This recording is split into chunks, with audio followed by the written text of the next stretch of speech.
you.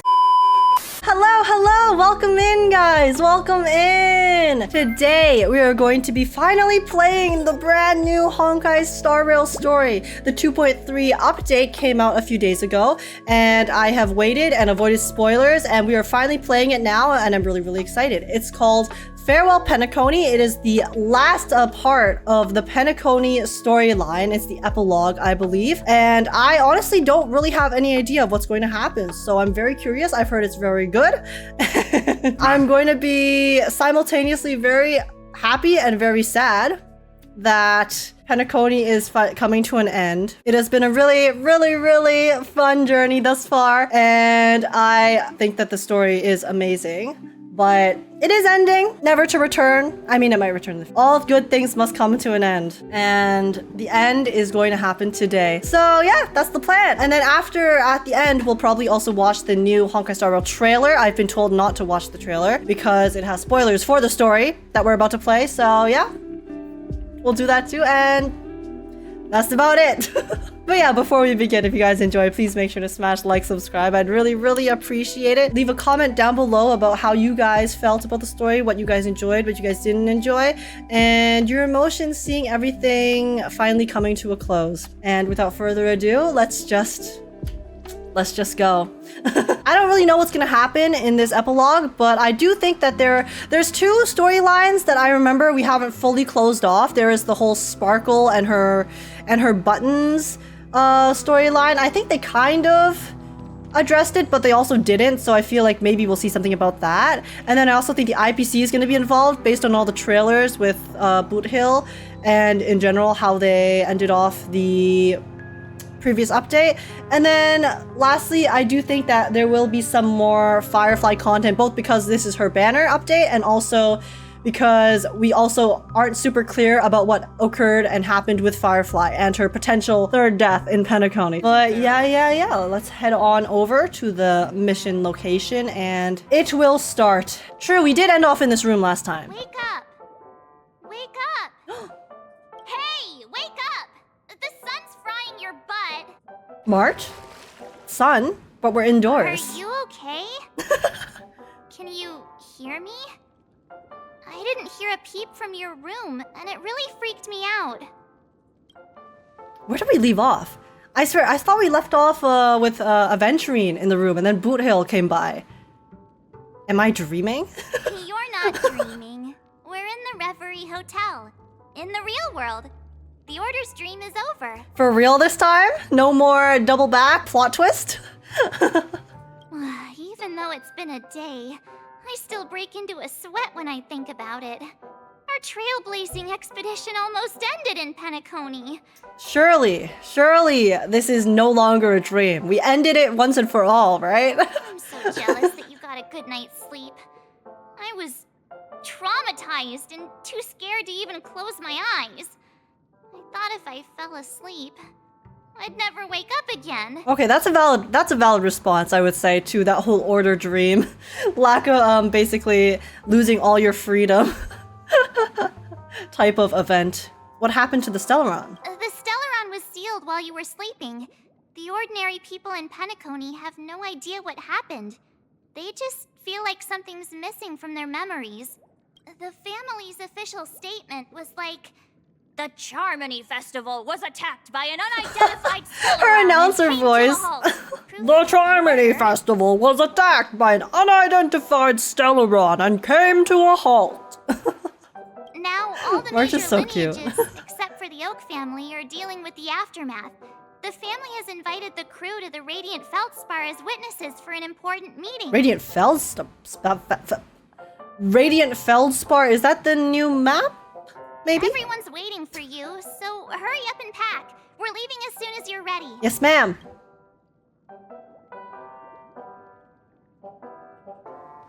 Let's go. After I packed all like this that. craziness, nothing is I'm just better that skilled. than staying safe in reality. Never change, March. Yeah. What is the Radiant Feldspar? It's a massive airship. Okay, yeah, so that is and the new it's map. Awesome.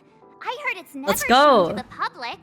Only VIP VIP guests of the family get to board it and enjoy the breathtaking views of Penacony. Oh, we're VIPs, guys? We did save the entire planet, so...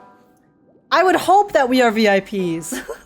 Or at least given compensation in some manner. The Iris family sent us a bunch of souvenirs.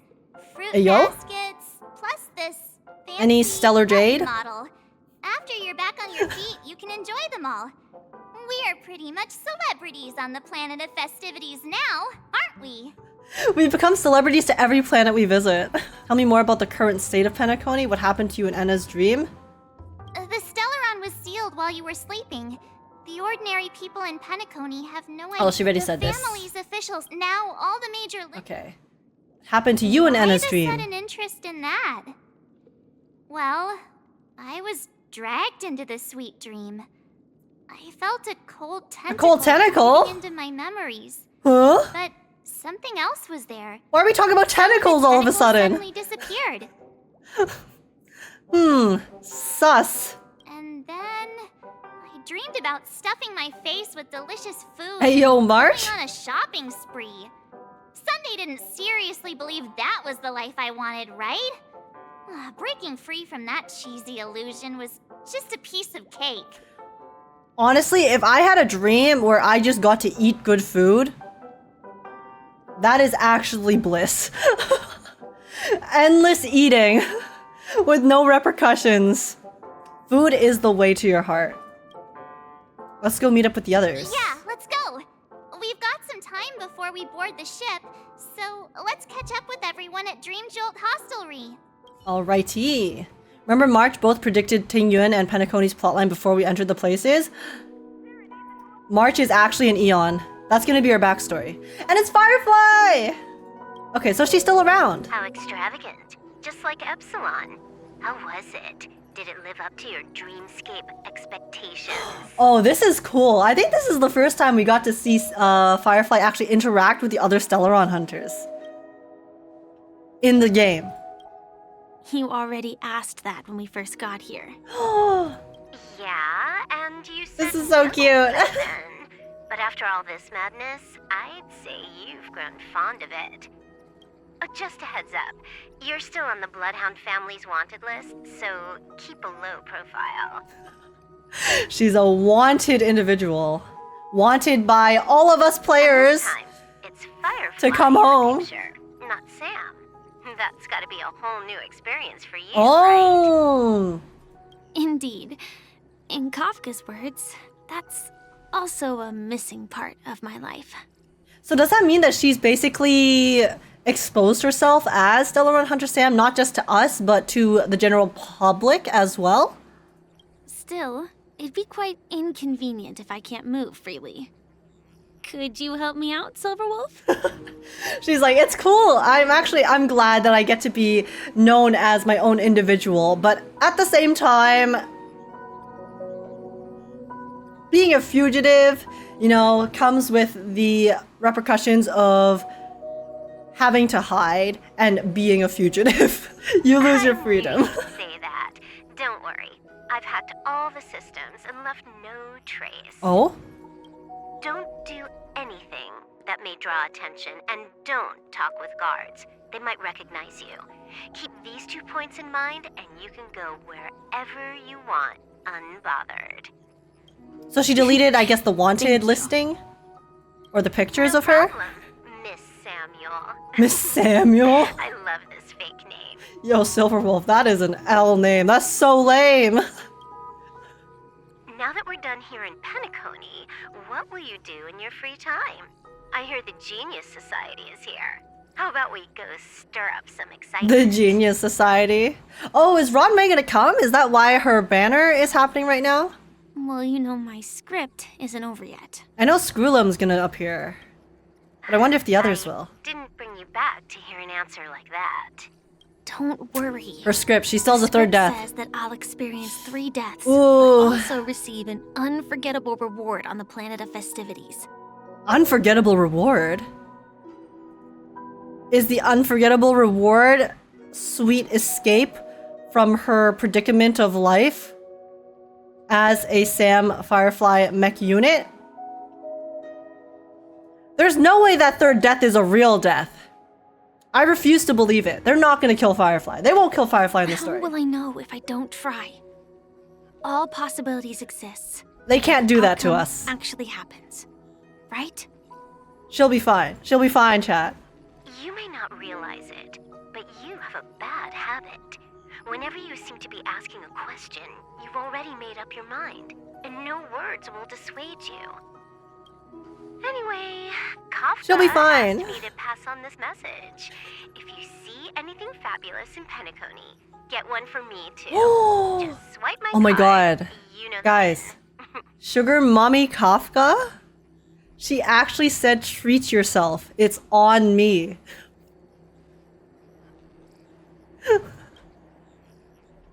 How can I get She didn't Kafka to treat me to specify something? anything, but I guess she means a dress, coat, sunglasses. A date, or perhaps? Something else. You know better about fashion than I do. Sure, I'll keep an eye out. There's tons of options at OT Mall.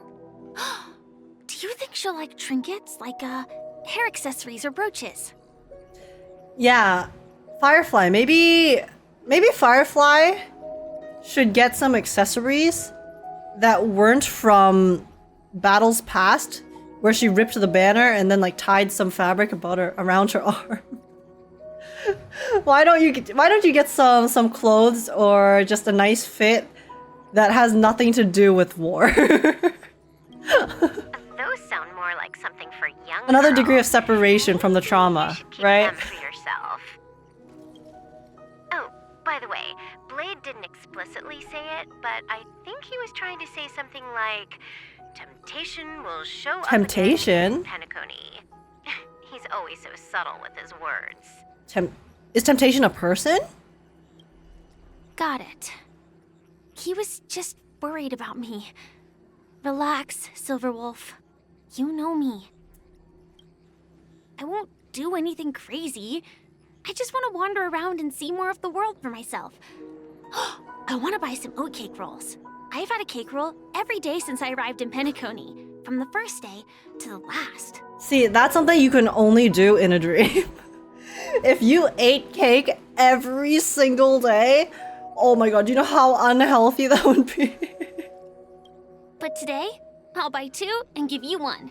And if you don't like them, I'll enjoy double the pleasure. Or I can bring one to Kafka, as she never refuses. Oh, Or maybe I'll give it to Blade. He'll appreciate it. wait, I actually love the Stellaron Hunter interactions because so far they've been pretty mysterious, right? In terms of how they interact behind the scenes. Because we got Kafka, who is not very open. And then we have Silverwolf, who is kind of a troll and also not very open. And then we have Blade, who definitely does not open up or give us any info. So Firefly is kind of the first Stellaron Hunter that we've met who is a lot more familiar in terms of personality.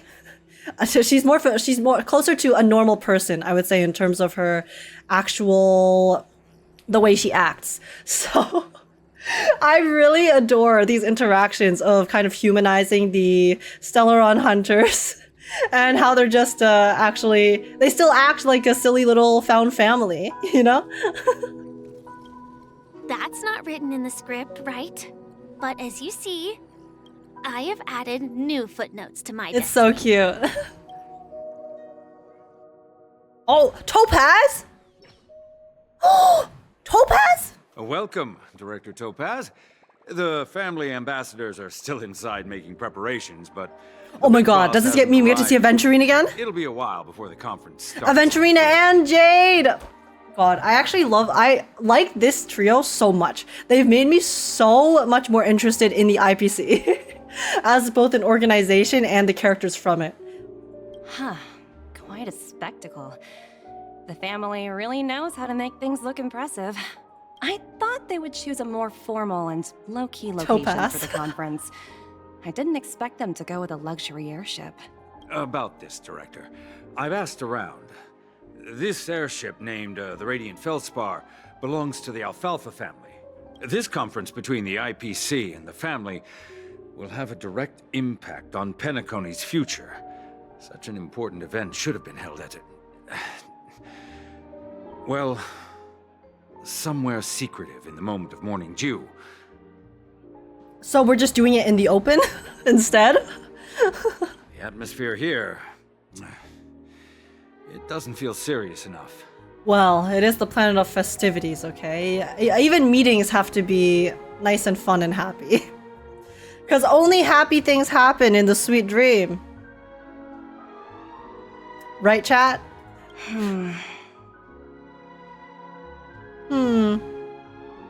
If I'm right, this conference is probably just a prelude. Whoever organized it wants to assess the IPC stance beforehand. This influential figure either has their own ambitions and wants to reach a preliminary agreement, or they plan to put pressure on us to make us back off. Oh, so I thought the family, I'm assuming the family is the one who organized this conference, right? But yeah, which family member would it be? Because Sunday's missing. I still think Sunday's alive, okay? I will die on this hill. Sunday is not dead. They showed us at the end of Robin's little side quest that she mentioned he still existed. Even if they never cross paths again, he still is existing in this world. And his body, once again, disappeared. If no death on screen, no death in game. Okay? Those are the rules. Oh, your mind is always so Yeah, I don't know who sharp, organized this Director meeting then. Topaz. And when the big Because the Dream boss Master's arrives, gone. please remind her to be cautious and watch out for any traps. Sunday's gone. Unless it's Robin, maybe? Or just like another figure in the family. There are multiple families, so. Thank you for the reminder, but I don't think that will be necessary. When she's at the table, She's talking about it's the others Jade. who need to be cautious. Just tell everyone on our team to stay focused on their tasks and not Jade's the worry biggest about the threat. negotiations. Oh, got it. I'll do it right away. Oh, and one more thing. Don't call Miss Jade Big Boss in front of her, or there will be serious consequences. I mean, really serious. Why? She doesn't like being... Is it because they're trying to be covert? So they don't want to imply that she is the big boss? Or is it just she doesn't like the term for some reason? Got it. Thank you for the reminder, Director. Interesting. Guys, my only chance to play as Topaz, since I can't seem to I tripped and fell right hit her. Just completely. Oh, it's Numby! Wait, since when was Numby so big? I thought Numby was smaller. Oh, there's multiple. Oh, VIP room. I love Numby so much, so useful too. Yeah, I want Topaz for new map exploration. Have arrived yet. Looks like the conference won't be starting for a while. I do too, but Such a when there's a new bustling character, I place. can't help but simp. I think I'll take a little walk around. Hello.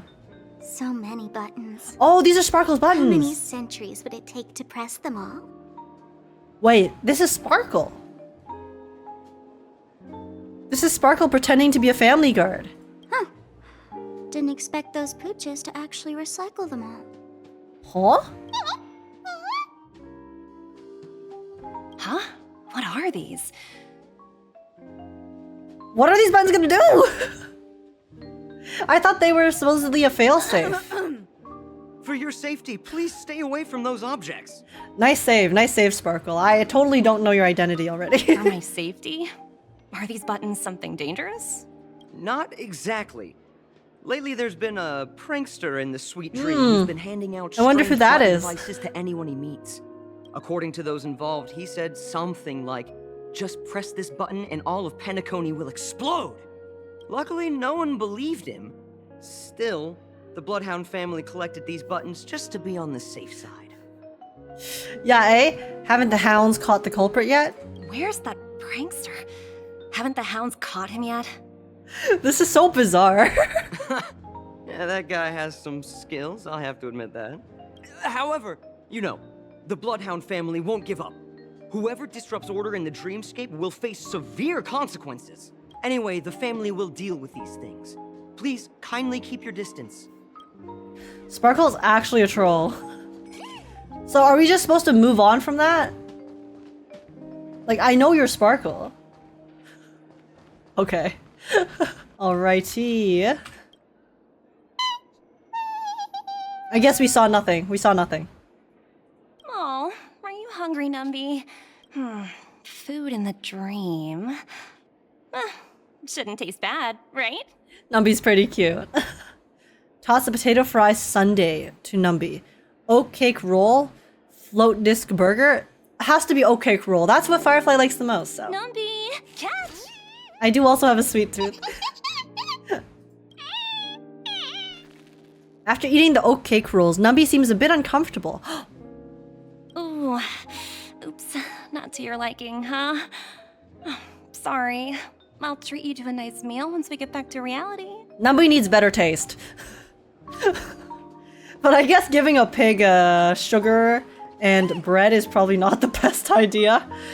No, understandably so. She doesn't have Numby snacks. She's in the dream.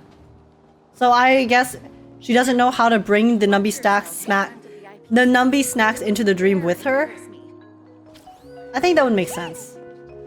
She just came here for work anyways, right? Alright, hello family attendant. Greetings, madame. What can I do for you? Hello. Could you tell me more about the Radiant Feldspar? I assume you are the ambassador of the IPC Strategic Investment Department. It's my honor to assist you. She's so polite. The Feldspar is owned by Mr. Odie Alfalfa, head of the Alfalfa family. Mr. Alfalfa invested a significant amount in building this luxurious airship an Ember era ago, and it has been sailing across the 12 hours of the dreamscape ever since. Oh, so it's owned by old Odie himself. So it just goes around. No wonder the ship is so lavishly decorated. It's like an endless tour. Indeed. That's actually pretty Mr. cool, Alfalfa concept-wise. has impeccable taste. Only the most prestigious guests are invited by the Alfalfa family to board this airship. Nepotism. Please allow me to continue my introduction. The Radiant Feldspar had been cruising over the Sea of Dreams in Penacony for an entire Ember era. But its voyage was temporarily halted due to the recent reverberation. Okay, I'm assuming that's referring to the whole incident when Acheron destroyed the dream. Reverberation? Such a formal way of putting it. You're really downplaying the whole thing. I apologize. Please continue. Following the previous reverberation in the Sweet Dream, the Radiant Feldspar had to suspend its voyage temporarily. Thankfully, the factors that disrupted the dreamscape have been resolved.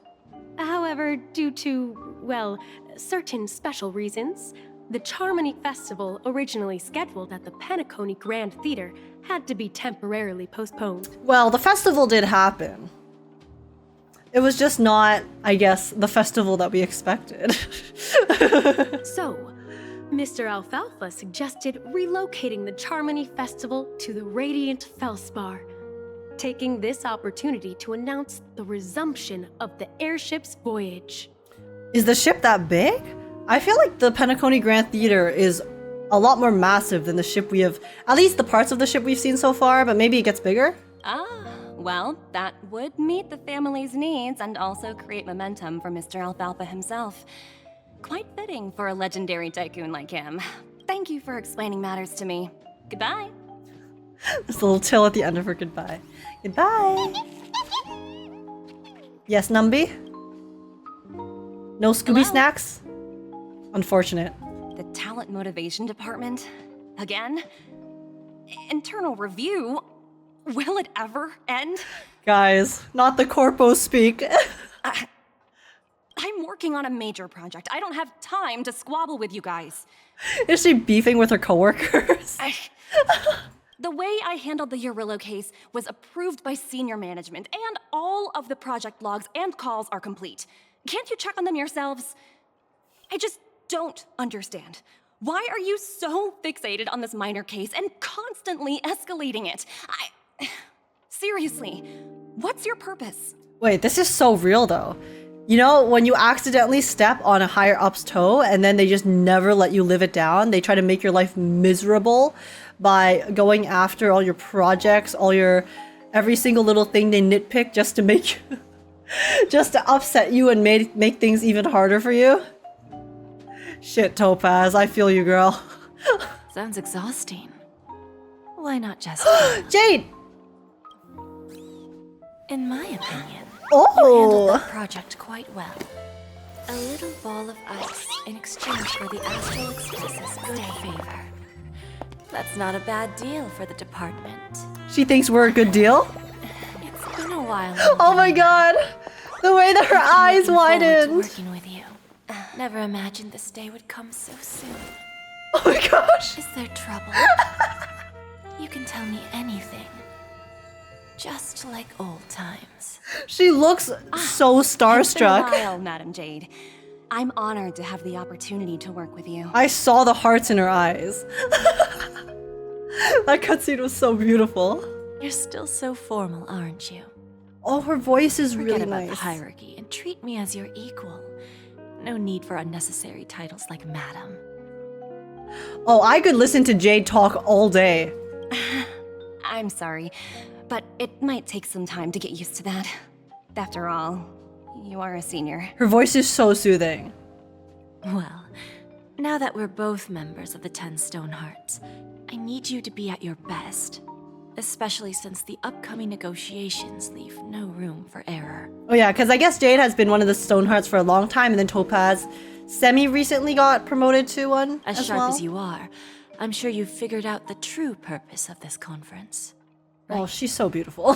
I believe old Oti has taken it upon himself to test our limits before the official negotiations between the IPC and Penacony. Her voice is good, but I wish it was more mommy. I disagree. I love her voice. I don't need her voice to be like super sensual or whatever, because I think that just having a really pretty tone is more than enough. Especially like her voice in particular. I think it sounds so good. That's true, and it works in our favor. Do you know why? If we can reach some sort of agreement with old Oti beforehand and gauge our opponent's boundaries, our future negotiations will go much more smoothly. That's the obvious benefit. I didn't really like her voice in the live stream. You guys don't like Jade's voice? I enjoyed it. Like, I like the... Obviously, she's performing more in the game because she's in character and doing the voice lines, but I think she sounds great. Exactly. And the hidden benefit is that as the head of the Alfalfa family, his actions suggest that the 5 lineages might not be as united as the Odes of Harmony would suggest. It's so pretty. I don't have another word to describe it because it's kind of light, but then it also does have a mature air to it because of how she talks. It's nice. As long as the influence of Harmony You guys are bizarre. hasn't completely permeated their core, personal desires will always have their way. Thankfully, influential figures in Penacony haven't entirely suppressed their own desires. She talks like she's saying a lullaby. Yes, yes. It's similar to the power That's why it's so struggles within soothing. the IPC. The supposed all-for-one philosophy shared by the 5 lineages. It's just a slogan now that the Dream Master has gone. And I think it's nice because it seems like her personality isn't necessarily like, I know her animations and stuff are super dummy mommy because she steps on you and then she makes you sign the contract, stuff like that. So those parts are super fan servicey, right? I don't know. I personally don't like it when characters are kind of like taken to the extreme in terms of tropes, which is why I do kind of sometimes when Kafka speaks, I find it a bit silly because it sounds like she is just trying to sound seductive constantly, even when she's saying just regular lines. So I think that's why I actually prefer Jade's performance and how they're writing her character, because it feels less like they are writing a character pertaining to a certain trope and more like she is just a person that happens to be quite seductive and have mommy vibes to her. Not the Kafka slander. I like Kafka as a character. I just don't. Sometimes the way when she speaks, I find it really silly. That's all. Like in the Lawfu story, right? There was one time when she was speaking to Blade after the battle after he stabbed Danhong, she told Blade to stop. And then there were a few lines where she spoke normally, and it felt so bizarre because I'm so used to hearing her speak like, "Hey, Trailblazer," like you know, she sounds like she's trying to use a bedroom voice all the time. After the downfall of the Yoke family, Old OT's faction became the dominant force in Penacony. Each to their own. Okay, I don't love it. Only the I don't love it when order. people do that. He's the longest serving and most senior among all the family heads. But I know a lot of you enjoy it. Yes. That's exactly why we need to handle the conference following an agreed-upon strategy. It's like playing a game of chess, where every move needs to be carefully thought out. Hot take, this is the same problem I have with Jinglu. But I feel like Jinglu does sound a bit more just like dead inside sometimes.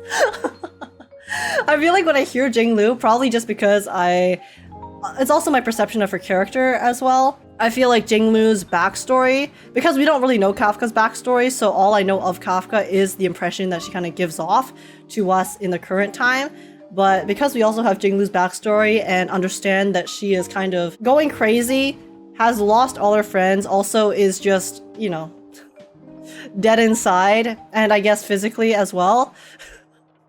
So it doesn't, I don't really feel that way as much about Jinglu, but I like Jade. I like Jade's character. Absolutely. The 3 steps of negotiation. Listen, test, and strike. That's what you taught me. Pretty clear. Although, you seem to have changed the order in the Yarilo case. That was based on my personal experience. I apologize for interrupting your conversation, but the family head is ready to meet the ambassadors from the Strategic Investment Department. Okay, so we're gonna meet the Alfalfa family head. Time to get to work. Alrighty. Let's prepare ourselves and meet that esteemed supporting actor. Remember, our goal is to create an opportunity for the IPC to enter Penacony. Aventurine has already made a small opening, and you and we're going to tear it wide open. See, I actually really like that analogy. That's pretty creative.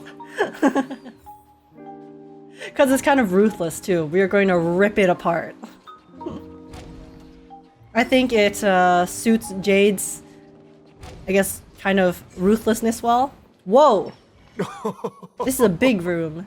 Welcome aboard my ship, the Radiant Feldspar. Okay. Smart and charming ladies. So is this the head of the Alfalfa family? Please, have a seat. Let's have a pleasant conversation. Yo, they made a whole ass new model for him. He looks like a dwarf character. You know, like in fantasy games? Oh. Oh my god, I'm so slow. Ooh, the way Jade walks is nice. Welcome aboard, my dear ladies. Forgive me for any lack of attentiveness that might have led to a lengthy wait outside. He's a Papeshi? Oh, okay, that makes sense. No problem at all, Mr. Alfalfa. But I swear I haven't seen a My Papeshi honor that to looks meet like you him in yet. person. You may not be aware, but the book Odi Alfalfa, the biography, is a must-read for all Strategic Investment Department employees. She's doing the eyes closed smile. Look, what a fake-ass polite smile. After all, to many, you are the legendary figure who single-handedly built the Penacony economy. Oh, now Topaz is doing it too. I expected no less from the 10 Look at them. Stonehearts from the Strategic Investment Department. You're This is business. definitely skilled in the art of conversation. I always enjoy talking to smart people because we don't have to beat around the bush.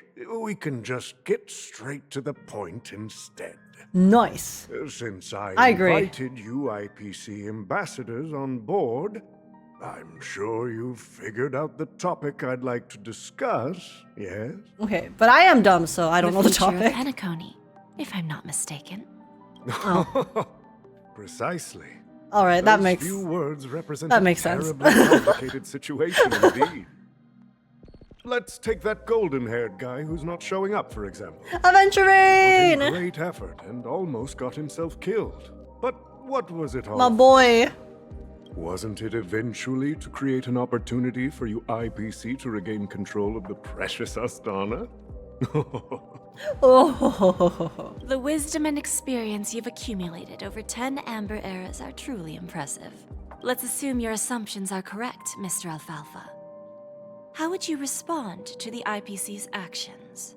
I appreciate your composure, Miss Jade. You must have witnessed much in your worldly experiences. However, perhaps you don't know much about Penacony.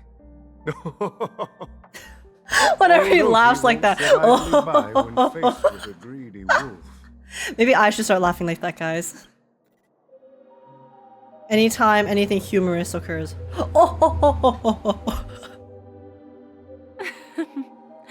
Please, go ahead. I'm all ears. Straightforward. I requested this meeting before the official conference to dissuade the Strategic Investment Department from trying to lay a finger on Penacony. Oh. They look really serious here. If you back off now, No more pleasantries, eh? make a smooth exit and prevent the IPC from losing face during more important negotiations. What do you mean all ears? He has more ears than you. You're not incorrect. One of our P-45 executives was attacked and nearly killed in the dreamscape. Okay. The IPC can't simply ignore this incident. Moreover, So that's the hole that Aventurine made. Charmony Festival, Penacony's credibility has taken a hit in the public's eyes. I see. I was wondering what they meant by the opening, because I didn't fully understand, I guess, the IPC's plan here. But I think what it is obviously Aventurine basically almost gets himself killed. So now we blackmail. Despite your determined attitude, the issues plaguing Penacony are real, are they not? You use the term real, Miss Topaz, but let's not forget that this is the realm of dreams. If you want to succeed here, Oh my god, you need Topaz ambition thighs? and unconventional thinking. How did I not notice them before? Curious about how I plan to respond to the IPC? Well, I don't You can see mind the whole sharing. thing. My actions will help Penacony take a significant step forward by self-listing and going public. Going public? What? Are we opening Penacony to the stock market? That's the only thing I can think here. I think there's only two ways of going public. You come out of the closet and go public, or self-listing and then stock so you can start buying stocks. Going public? If I'm not mistaken, you want to bypass the IPC and go public on a universal scale. Precisely. Instead of watching the IPC gnaw away at Penacony, That's what he's saying, right? I'd prefer to open Stocks? the doors of the sweet Stonks? dream to the entire universe. Starting today, anyone in the cosmos Okay, can become it a is. shareholder of the land of the dreams. This is the path of harmony I'll choose. I won't lie, I did not expect to enter a business meeting immediately and then talk about stocks of all things. This reform should have been implemented earlier, But I guess it makes sense because of the unfortunately, IPC. The Oak family were a bunch of blockheads blinded by order. Their level of intellectual flexibility doesn't even come close to an old fellow like me. Thanks to the little reverberation earlier, the biggest obstacle between me and my reforms has been eliminated. The Alfalfa family will publicize the financial results of Sweet Dream Paradise, so that the entire universe can see that despite the catastrophe, Penacony still holds immense potential and opportunities, and that the family remains confident in its future.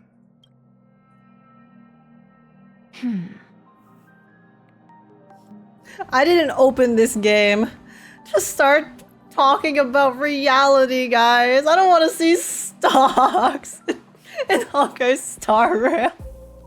Crisis and opportunity are two sides of the same coin.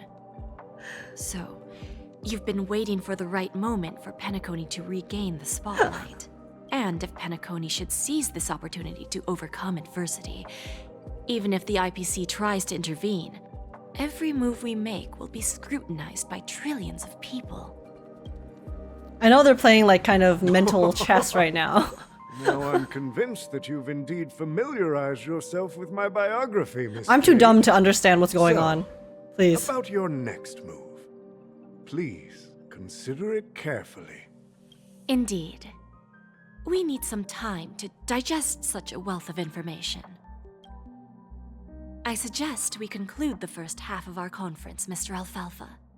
Please allow Topaz and me to confer privately for a few moments, and to respond on behalf of the IPC later. Of course. Take your time, dear ladies. I guess this is why I'm not a member of the IPC, guys.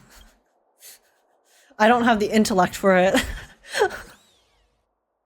Trailblazer? The Alfalfa family had a meeting with the IPC? We're back! Oh yeah, we're gonna meet our companions. I got this information from a message sent by that IPC ambassador. He said it was to return the favor. It's not hard to imagine. This guy. Penacony today is pretty much like the frontier prison it once was, with external forces casting greedy eyes and the undercurrent of order lurking within. Instead of falling into a situation where they are plagued by both external and internal threats, Penacony would rather take a step back and invite the IPC to negotiate at the table, ostensibly to cooperate, but in reality, to secure more opportunities for their own Guys, survival. you know what this update is?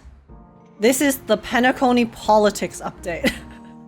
Now we're seeing all of the political warfare that's occurring behind the scenes. Well, no wonder they sought the mediation. They're bringing from it into the light. Express. In your opinion, who should we stand behind? Basically, the IPC is trying to blackmail the family by revealing real death exists, while the Alfalfa family is trying to overcome the IPC monopoly by going public. Okay, I see. Yeah, because I got the blackmail part from the IPC, but the Alfalfa family, do they have the power to do that? To go public like that? I guess so, since he said that they were, but I thought the IPC still controlled. Oh no, it's because the IPC wanted to gain control of Penacony back. You know what? I'm not gonna try to. I'm not gonna try to decipher it. I'm sure they'll explain. I don't think the followers of the Harmony are completely innocent victims in all of this. For reasons unknown, they have a strong desire to smooth things over, which leads to speculation about their motives. If either the family or IPC were to assume full control of Penacony, it would return to its previous illusory dream of hedonism, and the efforts of those previous nameless would once again go to waste. Oh, and then we're going to try to make sure that neither party gets Penacony. Alright, so the battle may have ended, but the real war has begun. There you are. Did you rest well? I didn't disturb you since you were in a deep sleep. For a second, I thought Dan Heng's voice was coming out of Trailblazer. It feels like I had a really long dream. Even long dreams eventually come to an end. Our adventure in Penacony is reaching its conclusion. After Enna's dream was shattered, the family branch from the Montour system soon arrived and swiftly took control of the situation. Most members of the Oak family fell unconscious, but fortunately, their lives were not in danger. Because the Oak family got kind of brainwashed or controlled, essentially. Because of Sunday and the Dream Master. Plans was confirmed to be Gopher Wood, the previous Dream Master. Gopher Wood. But by the time we arrived, he was dead already. Oh. And what about Sunday? What about Sunday? He'll face a trial. So he is As for alive! further details, the family would rather not disclose them. See? So he is alive, guys. Believers, rise up. As long as he's alive, there is potential for playable Sunday.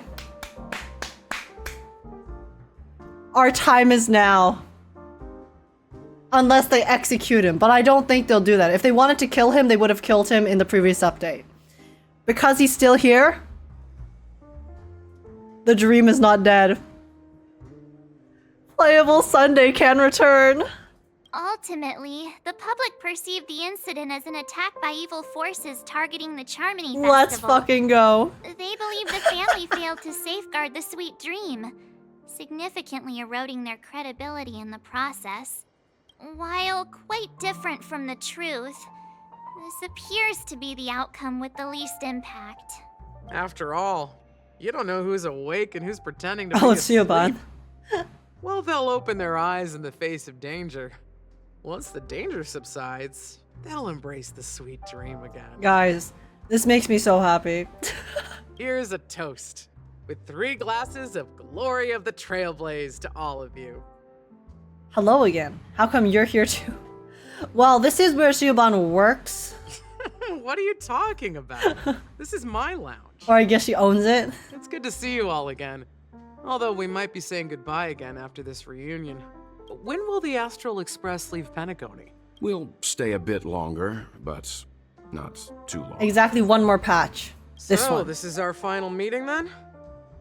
If this is a farewell, then it seems to be missing something. But parting is such sweet sorrow. Music? Atmosphere? Maybe a special drink to honor those who are not here. Ooh, that rhymed. Let's see. The mixed drink should be solemn, dignified, and unique, as we'll use it to pay respect to those fallen heroes. It must also be sweet, because I have a sweet tooth and I will not drink it unless it tastes good. To the nameless, resting in peace. And to Gallagher. Gallagher! So does Siobhan know about Gallagher's true identity? Or I guess Siobhan probably doesn't, but just knew Gallagher as a member of Penacony. Ready to mix your drink? What happened to Gallagher? Oh, okay, let's see what Siobhan says. This will determine it.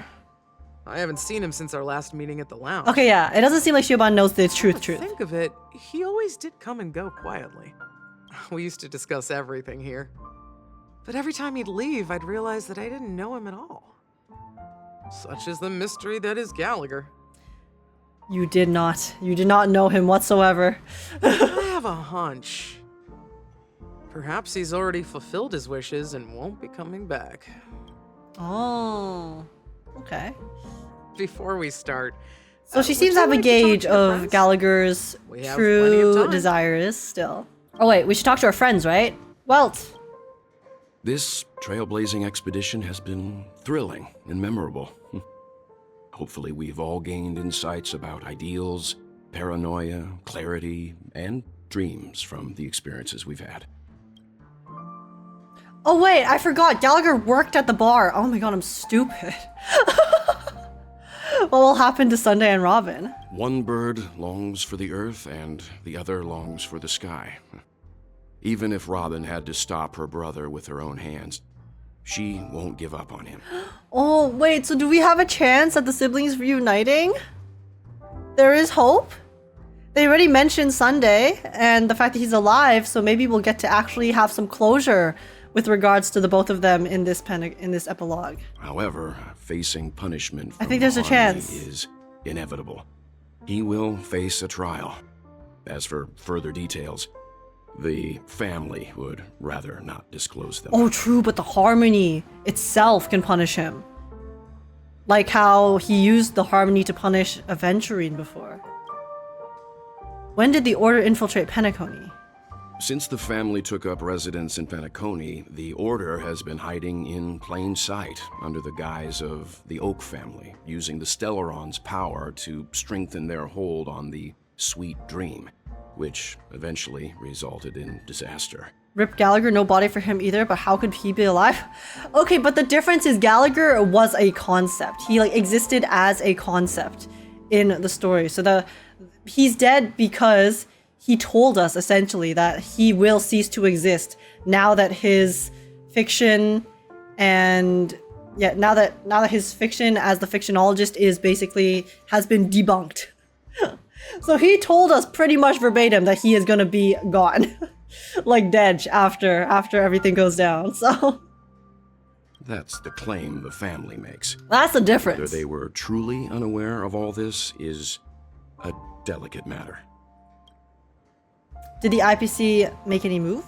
Venturine's efforts finally earned the IPC a seat at the Okay, so table. we know this already. As a result, a more senior representative arrived in Penacony and initiated negotiations with the family.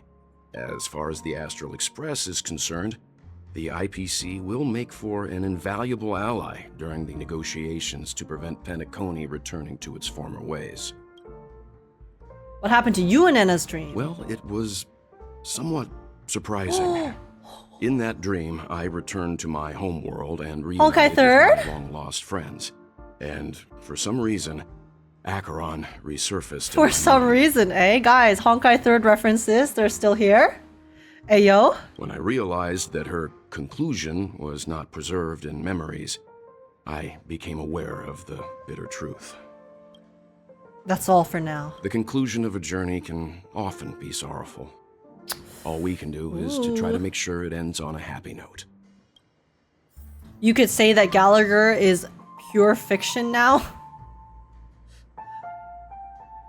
Yeah, guys, Gallagher eternally lives on in the endgame mode. So he's always by your side.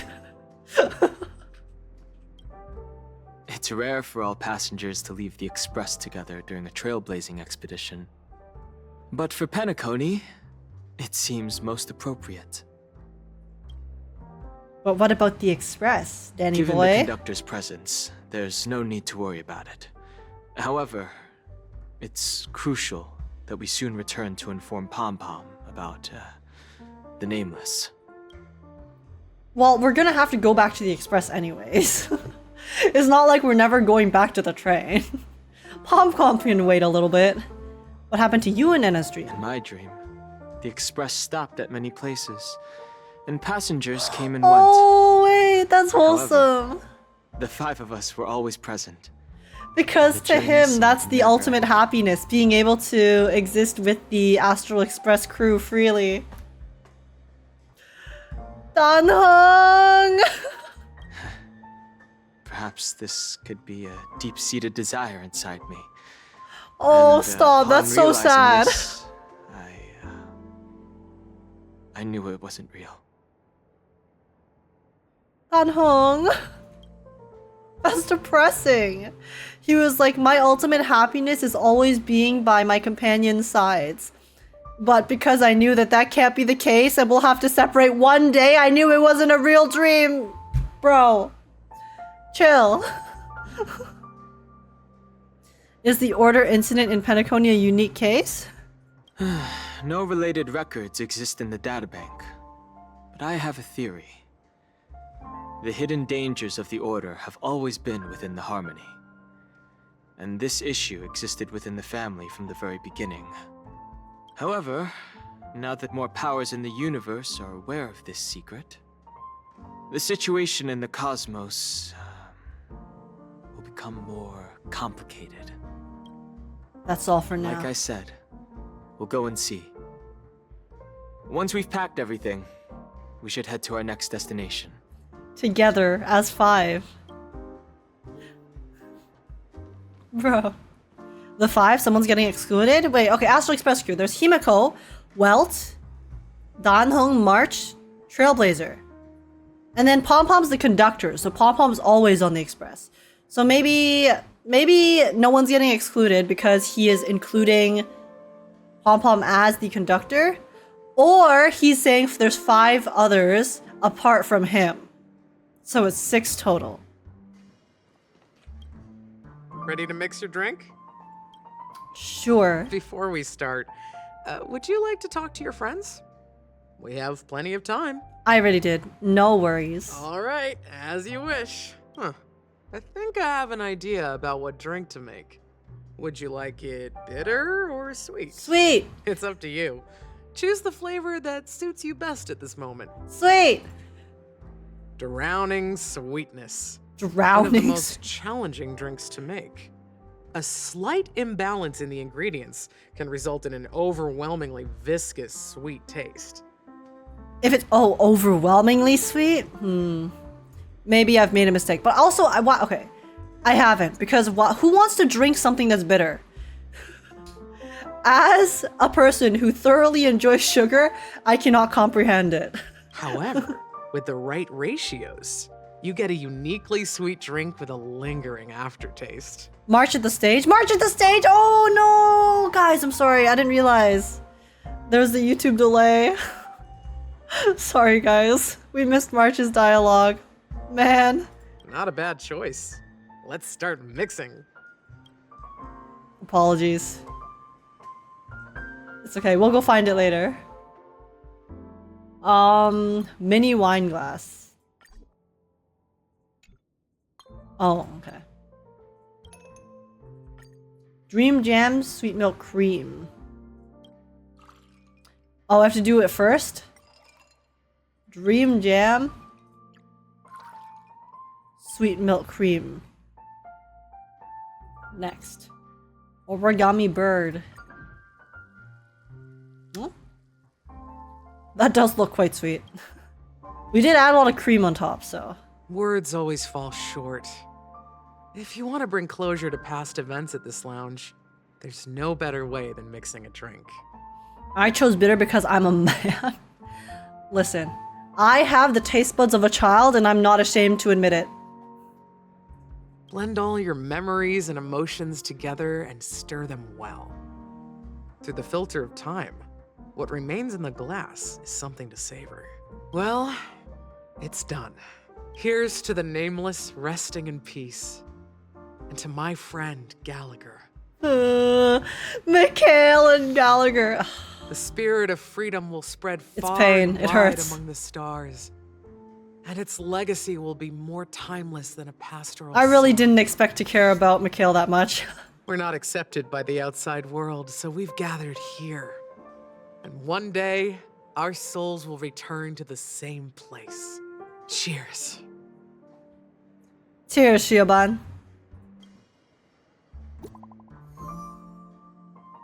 New message from the train. It's the group chat. Guys, let's make our way to the Radiant Feldspar. I'll wrap things up soon. Let's meet at the aft pool in the stern. Roger. Catch you later. Why didn't March respond? Is it because I didn't talk to her? No. I'm on my way. What have you been up to lately, Miss Himiko? Oh, there's March.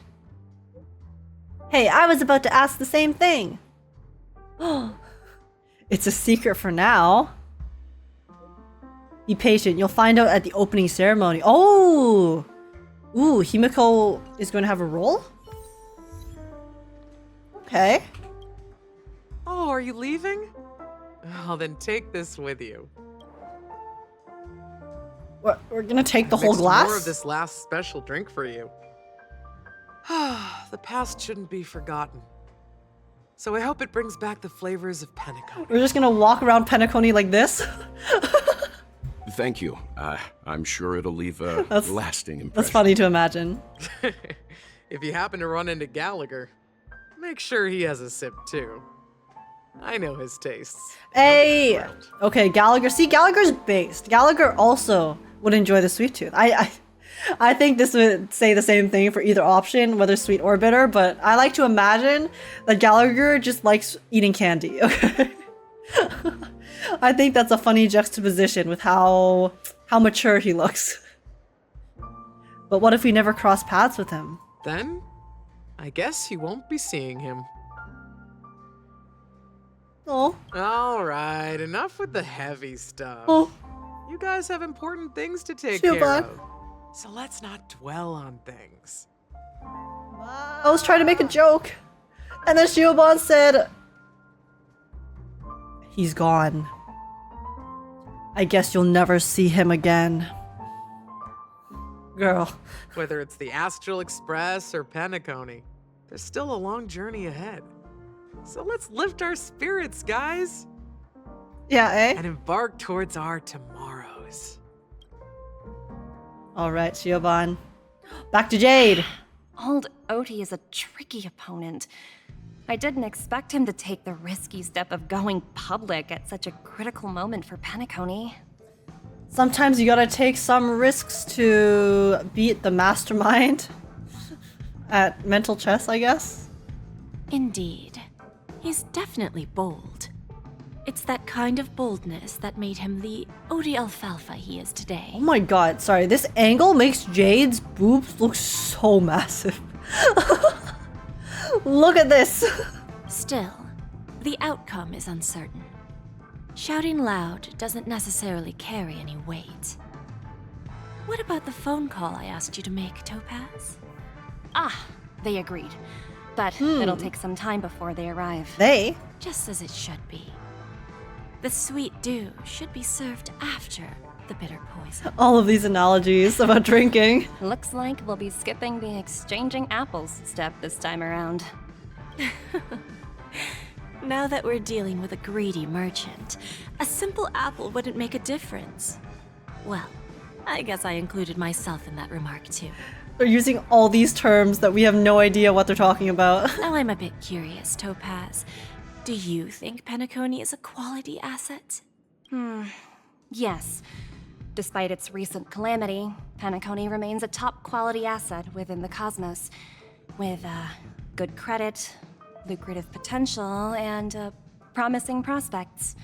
Well, that's obvious, but what I truly wanted to know is, this project is obviously too bland for your taste, isn't it? Bland? Was what happened on Penacony not exciting enough? I guess Topaz wasn't really involved with all of the more down and gritty things that occurred.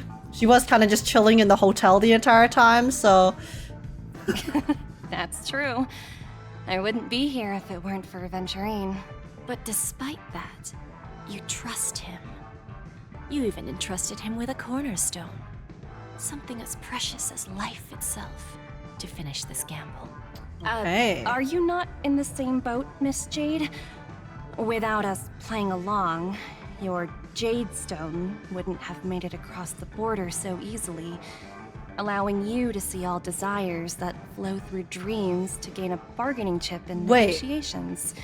Damn. Wait, the Jade Stone is OP then? It's not like the same as reading minds, but it kind of is if it's reading your deepest desires and dreams. That's why I'm willing to stake my Topaz Stone to cover for you. It's like one big elaborate game of chess. I thought the stones were more like a power-up. You know how Aventurine used his to get his second form? I didn't think they actually had abilities on their own. That's pretty cool. Once that kid sets his mind to something, nothing can stop him. Not even fate. Well, at least he's still alive. At least? And that's the best outcome. Looks like we've strayed off topic, Miss Jade. Should we discuss our next steps? I like how Topaz actually looks so earnest to just be interacting with Jade. She looks like such a hopeful recruit. No need. I'll go it alone. Meanwhile, you can go greet our honored guest and wait for my message. Okay. Is that Robin? Robin! She's also here on the Radiant Feldspar. Oh. Oh my god, Jade and Robin interacting? Okay, I actually did not expect this. Greetings, Miss Robin.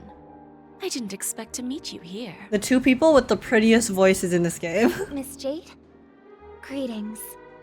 The opening ceremony for the Charmony Festival has been moved to the Radiant It's Feldspar. magic to my ears. So I'm here making some preparations.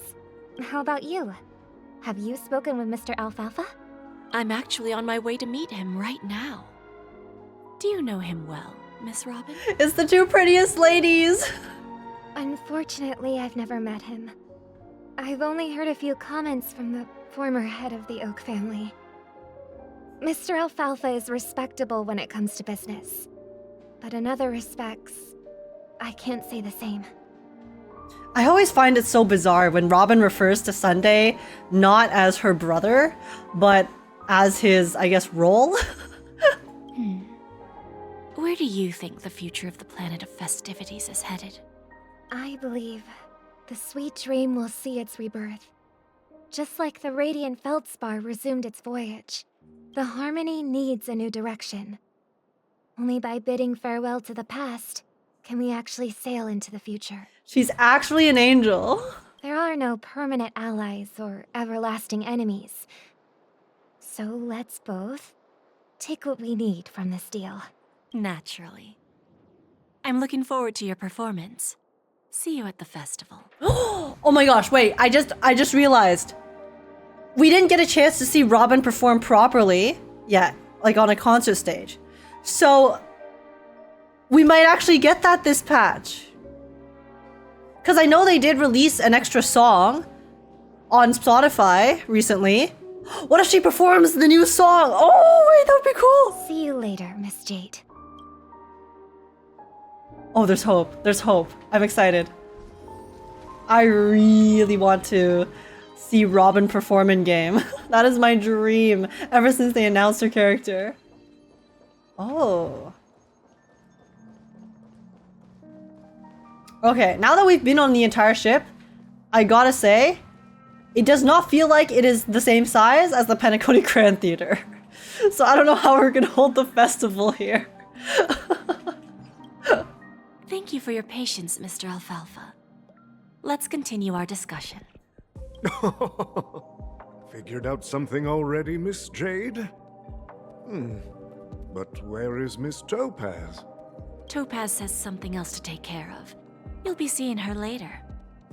Talks can still continue between the two of us. Why do I feel like Jade's gonna be so ruthless right now? She let Topaz, you know, she put on a nice front in front of her cute little junior, and now that she has sent her away, it's business mode. It's time to get down and dirty in the negotiations. Is it just me, miss? Yeah, that's what I was saying. Sounds very different now. I think she's about to pop off. I need to set a good example for my junior. It's not a good habit to be too loose-lipped during Oh boy, oh, negotiations, here we go. Right? Now we can Her speak face frankly and openly. Do you believe what I said, Odie?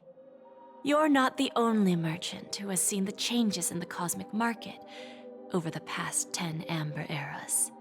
Interesting. Oh. Now that's interesting. Good. It's good to be straightforward. Openness and transparency are my things. So, tell me, what's your next move? Here we go. Unfortunately, I'd like to speak the harsh truth before laying out Oh? my plan. Let's cut to the chase. First, your plan won't work. Penacony has no way of sidestepping the IPC and going public. Oh, she just called his bluff. Second, you can't stop the IPC from entering Penacony. We've got all the time and connections in the world to find a way in. We'll keep tearing down and rebuilding this place until the Asdana system gets used to the IPC's ways again. She literally said we're gonna force our way in if you don't let us in peacefully. Now, I'm repeating your words exactly. You don't get a You choice. don't want to be a laughingstock and have everyone gunning for you at the official conference. You'd better drop your little pie-in-the-sky plan.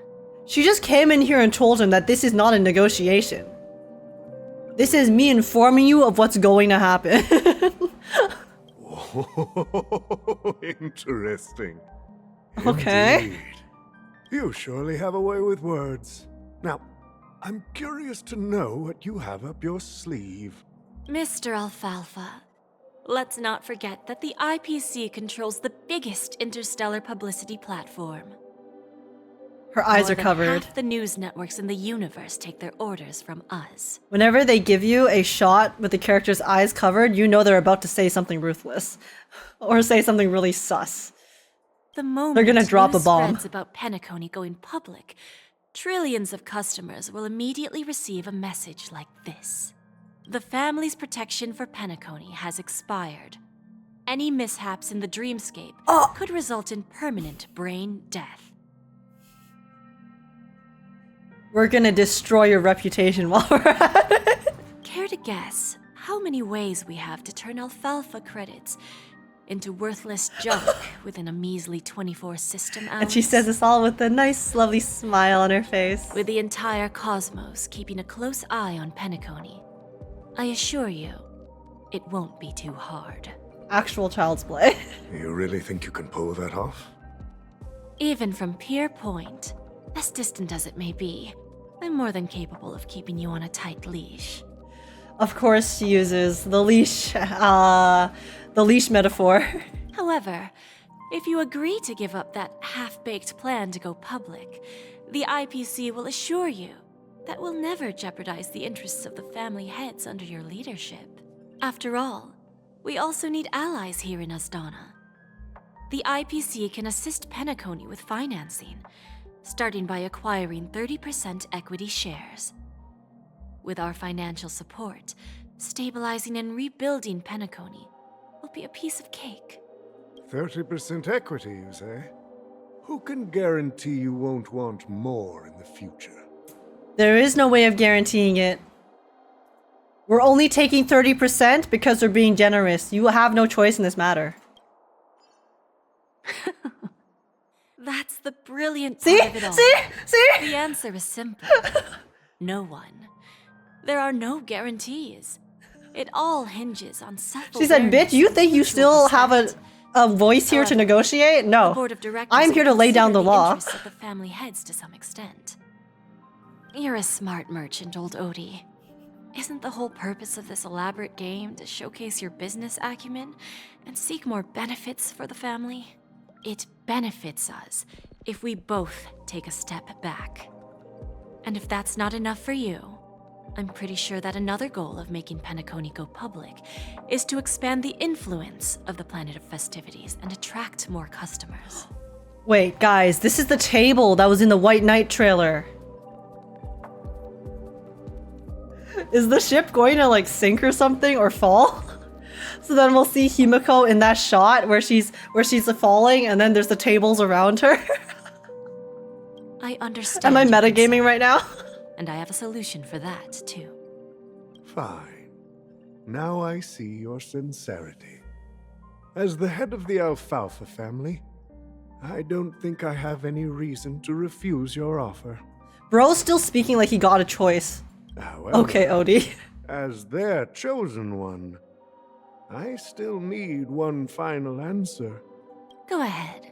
I'm listening. When I was a child, I heard the adults recite the tale of the ancient Amber Era.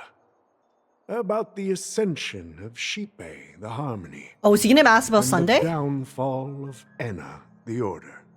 The Order and the Preservation used to be close in ancient times. So, why does the IPC, as a follower of the Amber Lord, seek collaboration with the family instead of aligning with the Order? Because the Order brings less profits. The answer for some is reason. simpler than you think. Yep. It's all about credits. Everyone's favorite thing in the universe. Guys, recognized currency pre-played. among stars. The IPC has the power to perpetually ensure their value. Actually pre-played. Shit. With each new world integrated into the credit system, the IPC adds another building block to its cause. Eventually, all exchanges, capital, and businesses will operate within a unified monetary system. By then, all planetary developments will be recorded in accounts with well-defined values and the ability for exchange and circulation. And the heart of everything will be Klepoth's credit. Are you in the IPC? Age has the capitalistic mindset confirmed. Okay, but who doesn't? We need money to do anything nowadays. It's rough.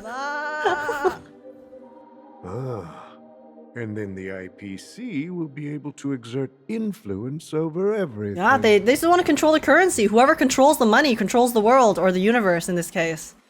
Our intention is to establish enduring preservation. So I'm sure you can understand. The little this head tilts. universe doesn't need two types of order. Oh shit! Hmm.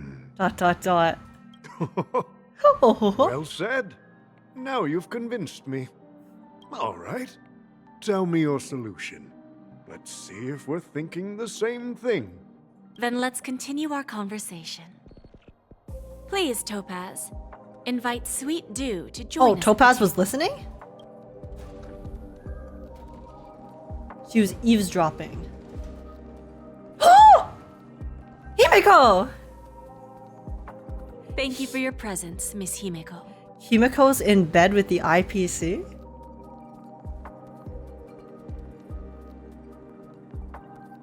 Jade and Himeko working together? Now that's a partnership I can get behind. Goddamn.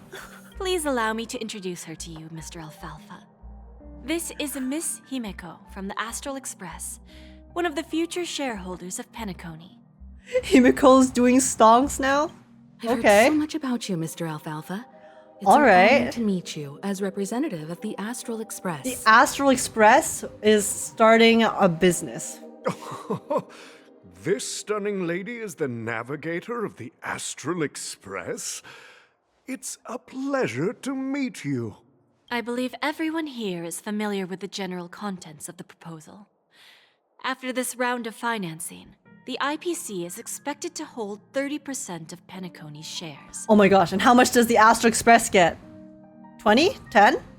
Then, the IPC Oh, will 5%, transfer okay. 5% of that stake to the Astral Express and recommend Miss Himeko as an independent director to honor the sacrifices and contributions made by the former Nameless to the land of the dreams. Wait, so we just get free money? While this decision isn't finalized yet, we are honored that everyone here recognizes the way of the Trailblaze. Free money? We take those? While the Nameless didn't embark on their journeys for fame or fortune, if this is the wish of both the family and the IPC, I will represent the Astral Express and fulfill my duty as a member of the board of directors. The entire crew has agreed to assist in the reconstruction of Penacony.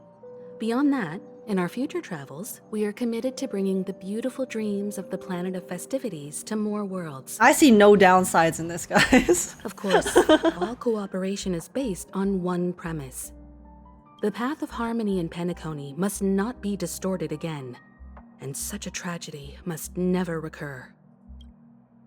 After the negotiations. Why did black screen, huh? Yeah. What couldn't they show us? Oh wait, true, wait, what are Jade's abilities? She actually uses a whip? Wait, that's cool. There's a good child. Do as you're told. Did she just say, that's a good child, do as you're told? Excuse me? They really went all out on the fan service for Jade, huh? They did not hold back. Okay, let's go back to the deck. Oh wait, oh this is the deck. It's another dream pool. Interesting. Old OT is in agreement, so the issue is settled, I presume. What about the remaining family heads? They will soon realize the situation. When old Odie answered the last question, he represented more than just the Alfalfa family. He represented, I guess, all of Penacony? When should we schedule the formal negotiations? I'll handle the arrangements. It's all up to you. I'll step back and let you handle the negotiations and takeover. I won't be involved. But Miss Jade, this is... Topaz is like, this is so much responsibility. Aventurine initiated this case, and you were his project partner. If that kid hadn't overplayed his hand, I wouldn't have been pushed to the forefront. I came here today to help you sort out the toughest issue. I trust you'll be able to wrap things up quite nicely, little Yelena. The way she calls her little Yelena. She's doing it on purpose. Of course, there won't be any problems. And please, give Diamond my assurance. Don't worry. Bro, I'm so excited to see Diamond's always design. trusted us. I'll put in a good word for you, and you'll have your P45 position back in no time. I swear, Diamond better be the buffest ass dude I've ever seen in my life. They better make a new model for him. Because the way that they have built him up in the story thus far, he is such an imposing figure, and I need his character and design to reflect that. Radiant Feldspar. What a fantastic Something like ship. Capitano in Genshin, you know?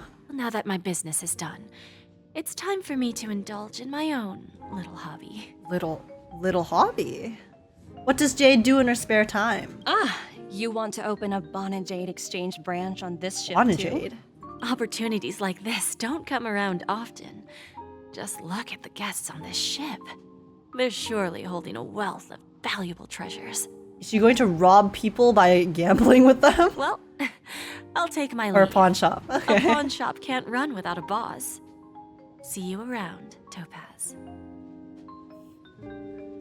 I have one more question for She's you. a businesswoman in every way. She has her own self-run business while also working for the business corporation in the universe. The business. Go ahead. That dose of bitter poison. I'm curious as to how you found this information. Oh, don't worry. She has her ways. I didn't find the information. It came to me. It was from a lady concerned with the future of the Harmony. Is she talking about Robin? In return, I've agreed to help her with something. But that's for later. We can deal with it after we leave Penacony. You see, that's what investment is all about. The seeds of opportunity are already sown. They only need a little bit of nourishment to take root. And then after, all we need to do is wait patiently. Okay, so explain to me why when I invest in stocks, that red arrow keeps coming back.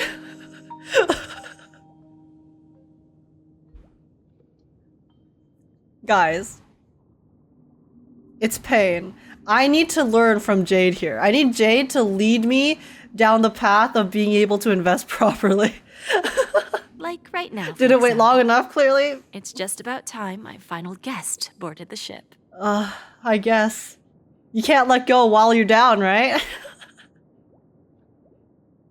Firefly! Oh, is she the final guest? Oh, is this a different part of the ship? Okay. Never mind. The ship is pretty big then. Oh, there's March! And us, and Don Hung. The Three Musketeers. And then there's our girlfriend. Sneaking in was way easier than I thought.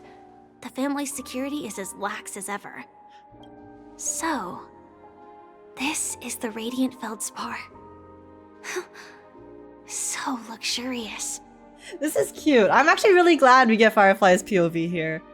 Because it's kind of like she's just exploring and seeing all of this luxury and splendor.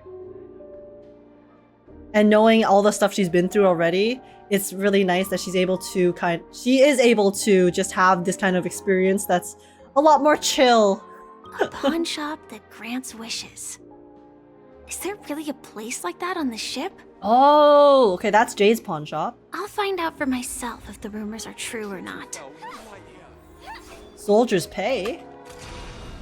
Oh, whoops, guys. Ignore the giant mecha that just appeared. Don't mind. Don't mind. No Stellaron Hunters here. Haha. Not at all. Where did that come from?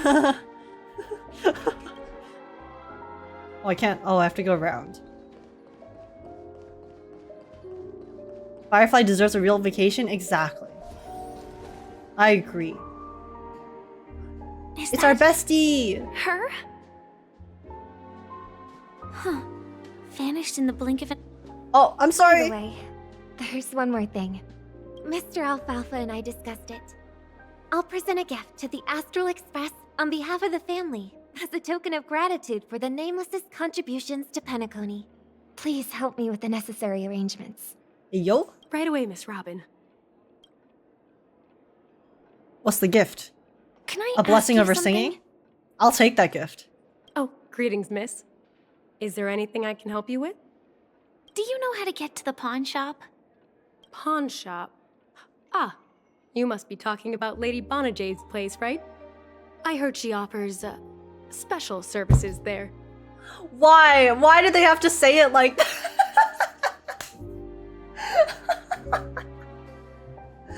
Oh my god, I'm sorry guys. The fanfic writes itself. Why do they have to phrase... when they phrase it like that... There's only one place my brain goes, alright? Jade offering special services? Yeah, eh? I've marked the pawn shop's location on your device. Please feel free to check it out. Yeah, eh? Lady Bonajade. I think I've heard that name somewhere before. Was it from Silverwolf? Come to think of it, she disappeared after mentioning that she was going to meet with the Genius Society. Huh. I wonder how things turned out for her. Charmony Festival has really been postponed. Okay. Jade BDSM shop. She does have that whip at the ready at all times, so... I don't know. Remember to look around for Trailblazer cameo? Oh. If I win, your chest is mine. Who said I was betting with you? I did. I see we picked up lots of habits from Aventurine. W, we take that. They are still a ball of fire as ever. Wait, this is so cute. Sorry, but I've got to find Lady Bonajade first. She's just observing us from the side. No, it's not the best time to do that. But there's a chest there. Sorry, but I've got to find Lady Bonajade first. But I want the chest. Oh, that's cruel. How could they do that to us? They placed a chest that we're being gate-kept from getting because Trailblazer's standing in the way. Oh, okay. Okay, starrail. Fine.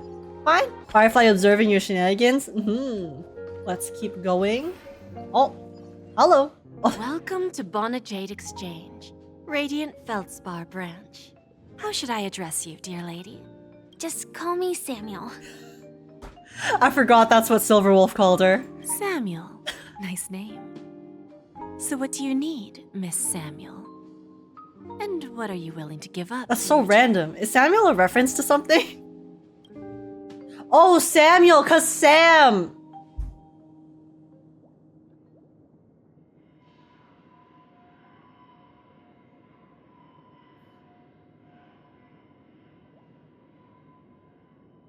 Listen, chat. There are brain cells up here. I promise you. Whether they function or not is up for debate. I want to keep on living.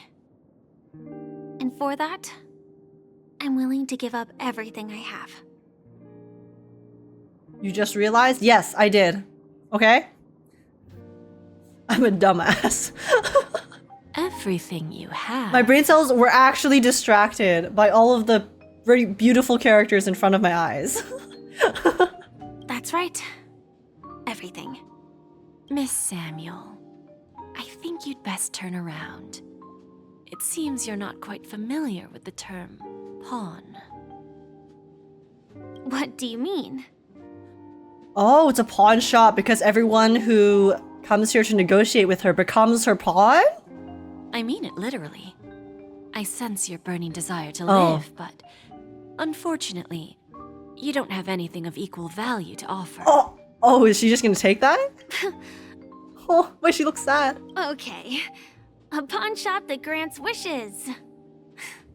I see. It's just a marketing gimmick. Oh no, she sounds so, she sounds annoyed. That's quite a harsh accusation. I understand you may not fully comprehend what I mean, but don't worry. I'll help you understand. How so? Go and talk to these people. They're all customers of my pawn shop. See for yourself if their wishes have come true.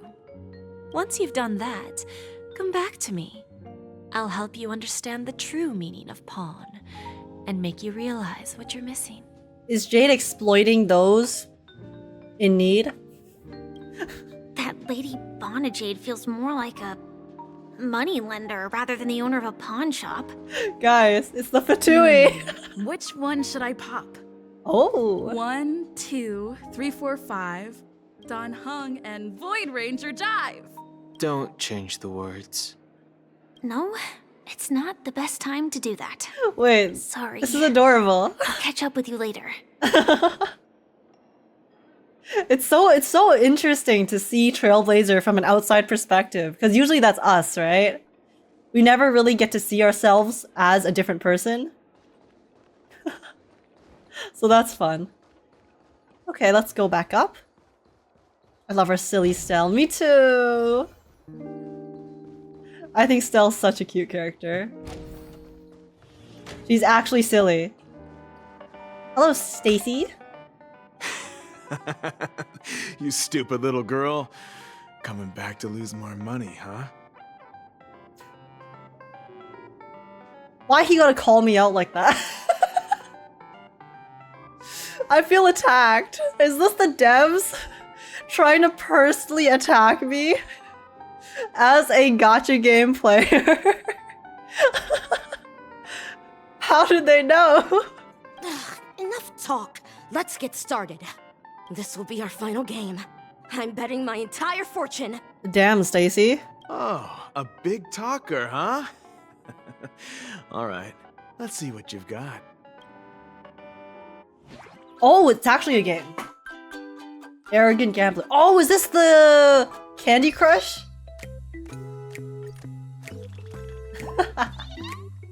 I can't believe we actually get to play Candy Crush in honkaistarrail. That's pretty funny. Oh, whoops.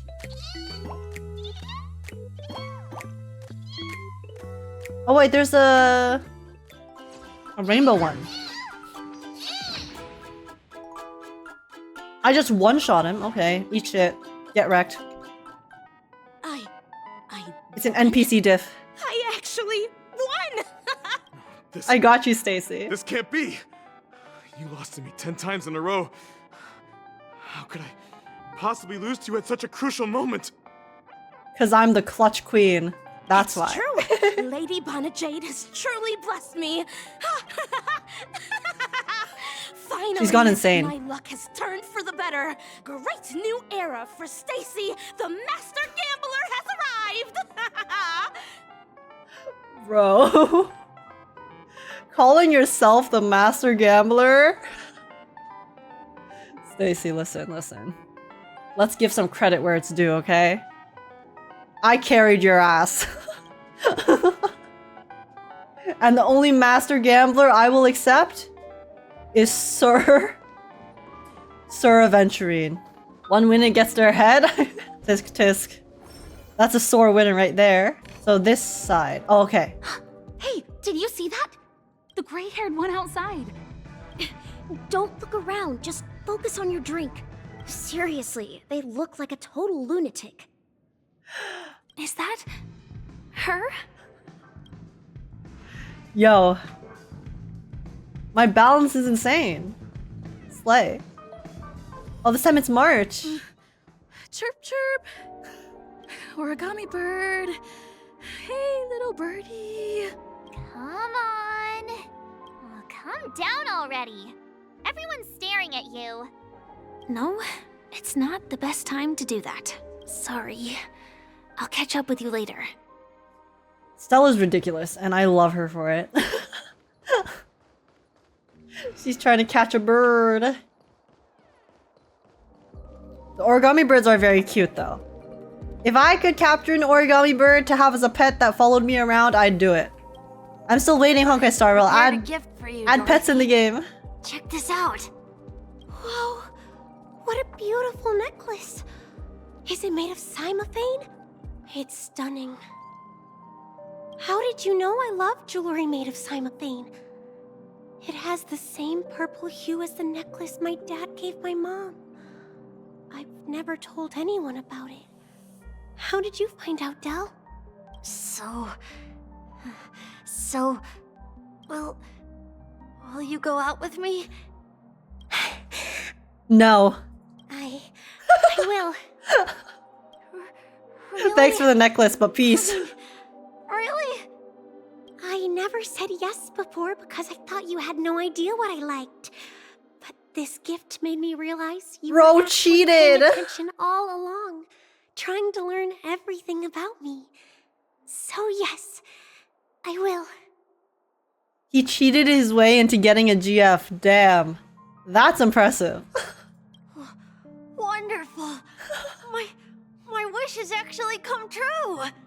So, shall we go, Dorothy? Let's go outside and enjoy the stunning views of the 12 hours. Yeah, let's go. Cute nonetheless. It's even funnier when you realize that Stella's the only one who can see the birds. Oh, true. So she's just climbing onto to everyone else. She looks like she's just climbing up there for no reason whatsoever. All right. Here we go. Hello, Walker. Yeah, you heard right. I've got him. He's been hiding at the moment of soul in Penacony, using a fake identity. And he even posed as a professor at Paperfold Academy. Wait, the vibes changed so much. I've made a deal with the family. I'll leave the extradition-related paperwork to you. How'd I find him? Well, let's just say I had some help from an influential figure. Don't ask for the details. 22 years. Yeah. 22 years of chasing this guy all over the cosmos. His dream came true. You know, never thought it'd end up like this. Right here. I'm gonna hang up for now, partner. I need to raise a glass to myself. The chase finally comes to an end. Okay, Slay. Walker hangs up the phone, and a drop of fuel seeped out from his deep, metal-constructed eye sockets. Those were tears of an Intellitron. All of their wishes actually did come true. But I just don't understand. Jade also cheated. She used her Jade Stone. What does pawn really mean? She read their dreams and deepest desires. Okay, that's still the same one, so let's head back. Ooh, I want Jade to read Firefly's deepest desires. But I'm guessing that her deepest desires are just to basically be able to live like a normal girl. So you're back. That chest is killing me. I want to claim that chest. Yeah. I found those people. And it seems their wishes did come true after visiting the Jade exchange. But I'm not sure what you want me to see. They all seem to be living fulfilled lives. Jade's chest? I'm glad you understand. Not so fast. Why not both? Just to show you that the Jade exchange is genuine. That I had the power to grant their wishes. And now, I'll tell you the price they paid. Their sanity. They gave me all of their valuables. Del was from a wealthy family. He was head over heels for Dorothy. His entire... He wanted to win her heart. So he made a deal with me. He put up his entire fortune in exchange for a gift that would impress Dorothy. Okay, I was judging the guy for using alternative methods to try to win her heart. But if bro put up his entire fortune just to get a girl... Okay, respect. Respect. He went all in on the love of his life, and I can commend that. It was a piece of cake for me, thanks to my IPC connections. However, Del will soon find himself evicted from the dreamscape. Yeah, unfortunately. He can't afford his room. Whether he can bounce back from poverty, well, that depends on him. That's cruel. She couldn't leave him a little bit? A little bit of money as breather rooms? No, she said, I'm taking it all or nothing, okay? Maybe that's where Aventurine learned it from. Is that where Aventurine learned his mentality? Of, gotta go big or go home? Let's just hope that necklace will keep their relationship from crumbling. Then there's Stacy, a lady with a gambling addiction. She wanted some serious luck, but she had nothing to offer. So I took something else instead. I took away all her close relationships. How do you do that? From the moment she stepped out of the Jade exchange, every casino in the cosmos would remember her name. What? But her parents and siblings would sever ties with her. And it would be impossible for Stacy to make any real friends again. Jade has the power to do that? This bitch is OP as hell!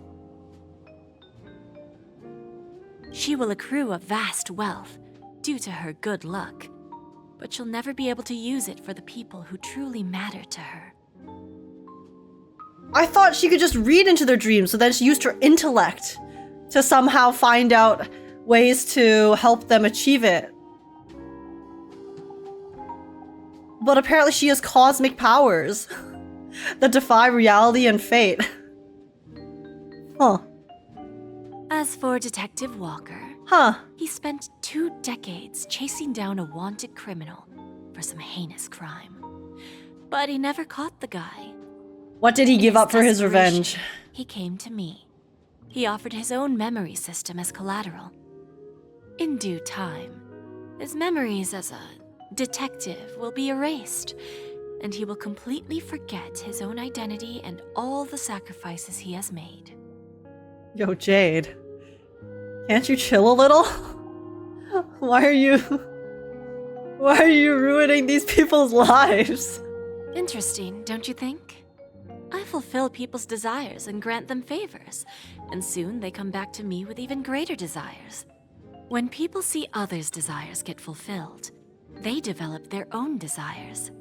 It seems like an endless cycle, but it does have a goal. In the end, I will get what I desire from this world. So she actually feeds on all of these people that come to her for their wishes? Like a snake. That's why she has all the snake imagery. It's like Adam and... That's why she was talking about apples earlier. Because it's like Adam and Eve with the snake and temptation. Oh! The imagery checks out. And patience happens to be one of my greatest strengths. So now, do you understand what you must give up, Miss Samuel? Or should I address you as... Stellaron Hunter Sam. It's either Stellaron Hunter Sam or Firefly. AR-26710. Oh, never mind. A remnant of Glamoth's Iron Cavalry. Jade's just built different, guys. She just knows everything. Her powers are too strong. I'm not surprised. You are much calmer than I expected. Entropy loss syndrome. Truly an unjust misfortune, isn't it? Oh. Firefly wants to cure her entropy loss syndrome. But in order to do that, she'll probably have to give up her relations and I guess erase her existence from all the people she cares about. But it's a sacrifice she's willing to make at the end.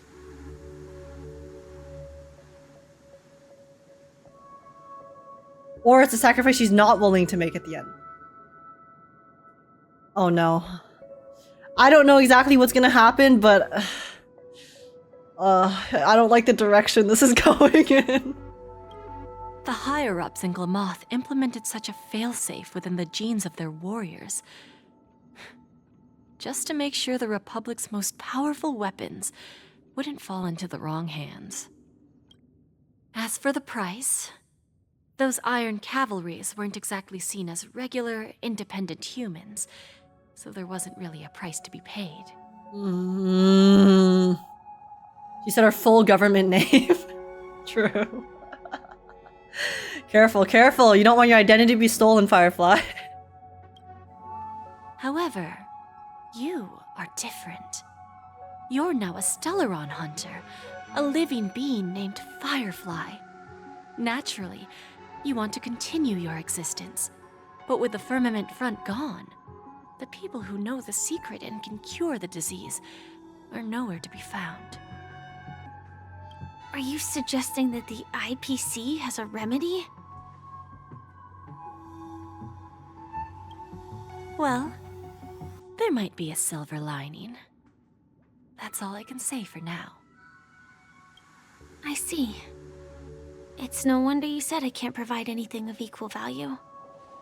Because nothing I own holds any meaning. That's rough, buddy. So, you're going to ask me to personally restrain my partners to ensure my own survival? Unfortunately, that's not quite the case. What are you asking for, Jade? Partners. A nice way to put it. Now I'm even more curious about the Stellaron Hunters. Oh, what does Jade want? And a special bond with each other. It's strong and intimate, and yet it allows for independence. Just as the 10 Stonehearts follow Diamond, you follow your own leader. I wonder what they are like, and if all Stellaron Hunters are like you.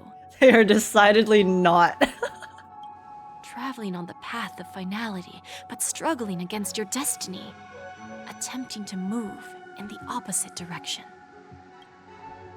I really hope that one day, all of you will come and visit my pawn shop. I'll be waiting patiently for that day. Can I see this as an invitation? From Diamond to the Stellaron Hunters while keeping the IPC in the dark? Consider it more of a personal offer from myself. It doesn't represent the IPC or the Strategic Investment Department. Yo, guys, Jade is so shady. She's actually the sussiest character, and not in the, you know, down bad kind of way. The Stellaron Hunters have interacted with the IPC, but not the 10 Stonehearts. Our paths have never crossed. As for your offer, I can pass it along to my partners. But I have a question. You know who I am. And you must know that my partner is keeping an eye on this room. Oh. If she wanted to, she could let the entirety of Purepoint know about it within a few mere seconds.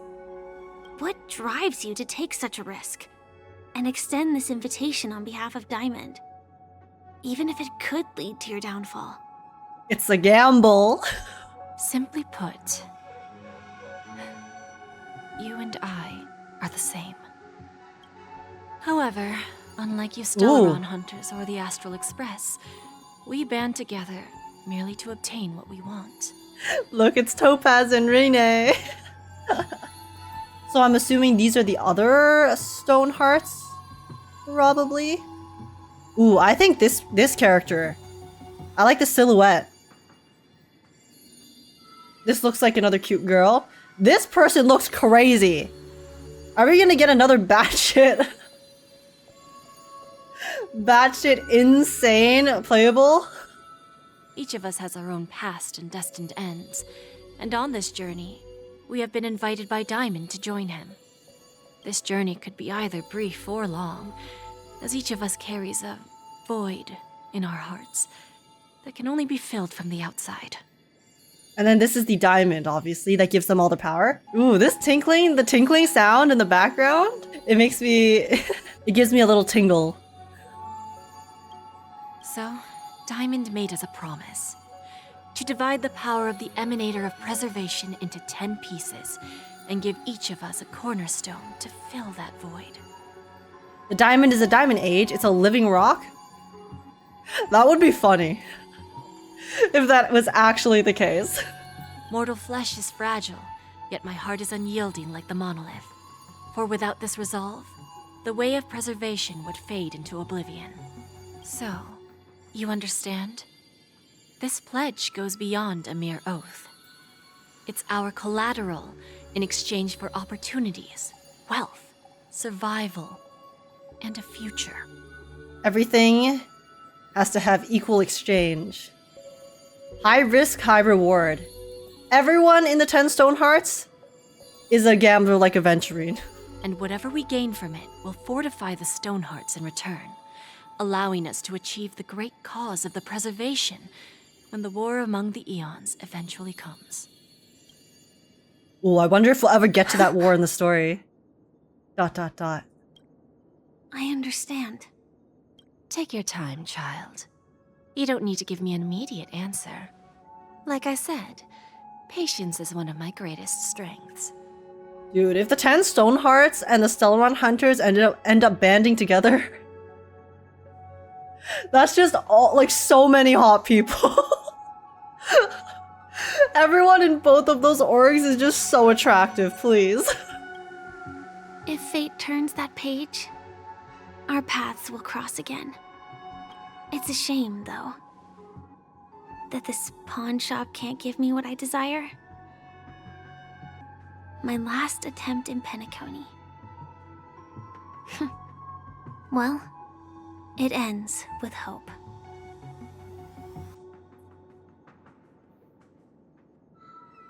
That doesn't bode well. I thought you were gonna say powerful. I think powerful is a given, but also they would be so hot. Everyone in the Stone Hearts. I mean, the ones that they've shown us so far, and then all the Stellaron Hunters we've seen so far. I don't think my heart could handle it.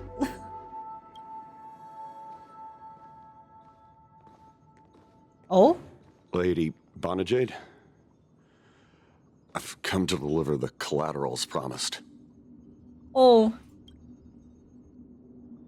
Oh, he's about to give up his identity. Turns out, the meeting to decide the future of Penacony went much smoother than expected. With little debate. Oh, so that guy, his final drink of... Because just now we saw him take that drink, right? And we thought it was a drink of celebration. But it was actually literally a final drink to say goodbye to his self.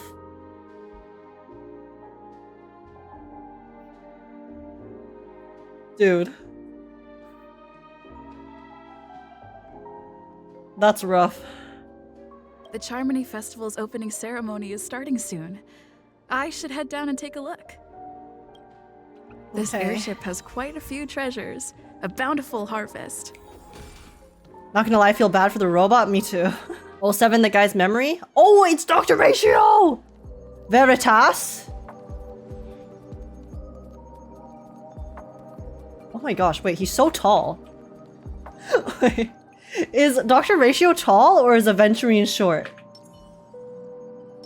Wait, Aventurine's taller than Acheron? Wait, they're tiny beside him. Why is the doctor's actually huge, guys. Ah, yes. I remember you. Your performance at Herta's space station was... adequate, I suppose. No wonder that gambler likes you so much. I didn't know you were here too. Do you know Aventurine? Does he? This individual is my responsibility during the trip.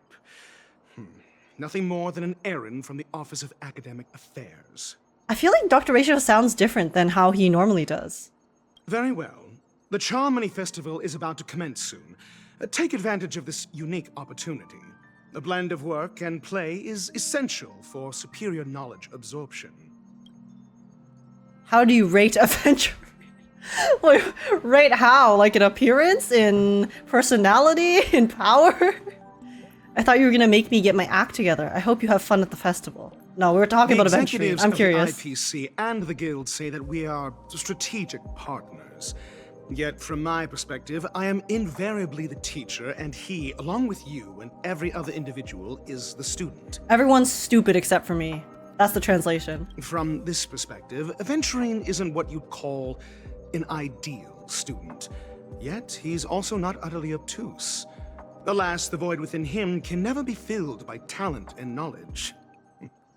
Let's hope he doesn't turn into a philosophical zombie. The void within Aventurine can only be filled with the sheer rush you get from betting everything. Aventurine has Dan Heng's model. Ratio has adult male body. Oh wait, I'm gonna change my character. I wanna see how tall everyone is. Who's a really tall character? Jing Yuan's tall, right? Saying such a thing merely indicates that you have not truly grasped the essence of learning. The principle of balancing work and relaxation is scientifically grounded, with the relevant proof process detailed on page 21 of the 31,467th issue of the academic journal. Okay, Dr. Ratio, I get it, you're smart. Acquiring knowledge aims to enhance living. Don't need to rub it in. like those dolts at the guild. Then you'll excuse me. Goodbye, Veritas. Okay, wait, 1 second. I need to know, who is the tallest male character? I feel like Argenti's pretty tall. Here, I'll just use Genuine. I think Genuine's pretty tall. Oh, they are the same height. Oh, okay, so it is just the adult male model. It's because when I see Pela and Silverwolf, oh, I guess they are the same height. I thought one of them was taller than the other. So does that mean... But I know that Fushwan and Sparkle are both smaller than all of the other, I guess, teen models. So there is some variation amongst them, right? Depending on the character. Where's my boy? Any justification here for you to unsheath your blade, Emanator? Oh, is that what he says when you put him on the same team as Acheron? Shit. Alright. Oh no, I didn't want to talk to you. I wanted the item. It's Bootel! And Aventurine. Hologram? Remember, I can take you out with just one shot whenever Oh true, yeah, because they were in that hotel room before. Oh, that'd be my honor. Don't worry, I hate cheating at the table. What is it with Aventurine and having guns pointed at him? You better. Ah, look who's here. The great hero of the Astral Express. The most dazzling trailblazer in all of Penacony. Oh, you're here too. Long time no see, friend.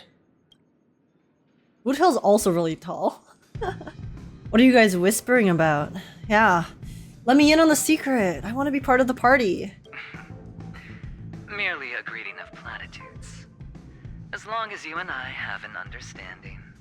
Let's set aside those under-the-table dealings for now, partner. Don't want to spoil the festive mood of the Charmony Festival. Oh, I agree. Now let's congratulate Miss Trailblazer. I hear the family intends to thank the crew at the Charmony Festival. It's a real pity I can't personally be there to Why not? witness this. Why not?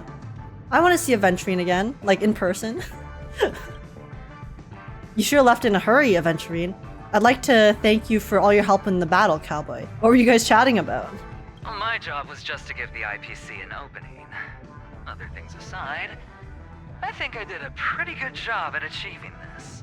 While you were at Dreamflux Reef, we were actually close by. You wouldn't have been able to dig up so much dirty information without the help of a knowledgeable friend. The way Aventurine speaks is also really saucy. But that Emanator didn't pull any punches. My body couldn't hold out too long. Otherwise, this would have been settled in a much cleaner manner. Like, this is the thing, right? Okay. You know how I was talking about how Kafka sometimes speaks, the way she speaks is a little too much for me? Sometimes the way Aventurine speaks is also a little too much for me. It's the same thing, where they kind of like speak with a really seductive kind of lilt to their voice, but they say it, you do it all the time. Sometimes it takes me out of the immersion just a little bit, because I can, when I hear that, I can clearly tell that they're doing it on purpose for the sake of the character. So then I don't think about, like, people don't speak like that in real life, you know? It's the same thing. And I love Aventurine to death, but that's my kind of, those are my thoughts on it. I'd like to thank you for all the help, Cowboy. No problem.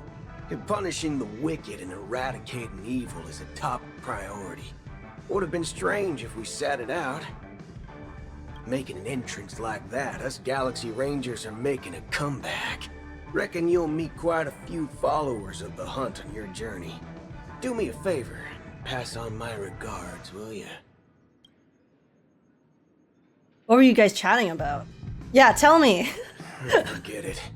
I'm not one to beat around the bush. Oh. I've got a score to settle with a high-ranking executive fella named Oswaldo Schneider.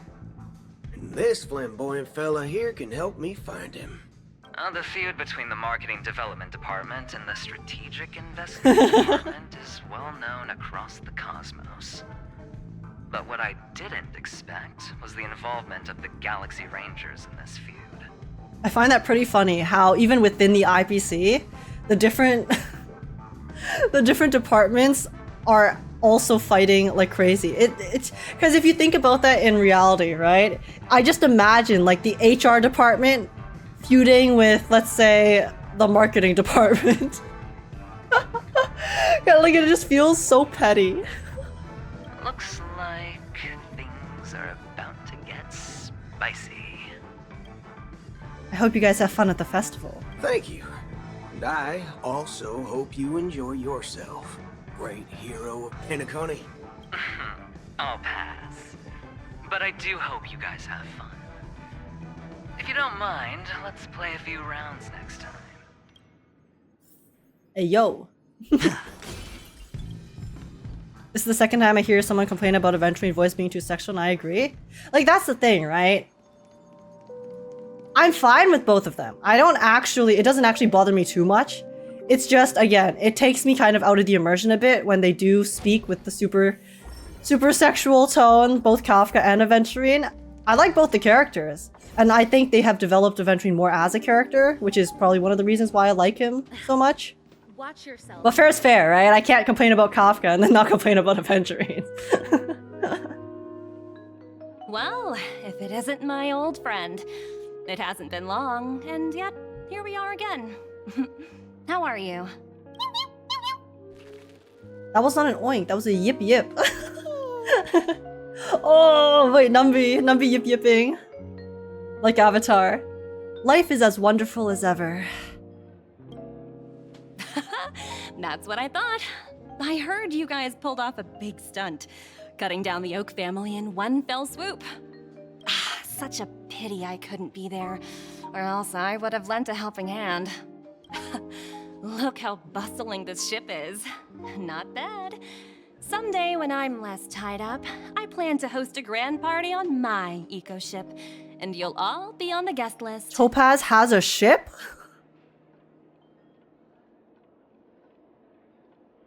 Girl is rich. I guess she is a very high working executive in the IPC, so it makes sense that she has money. Especially because that's her job. But damn, Topaz is loaded. Okay. I want to ask you a question about that transform. Are you also able to transform yourself? Transform?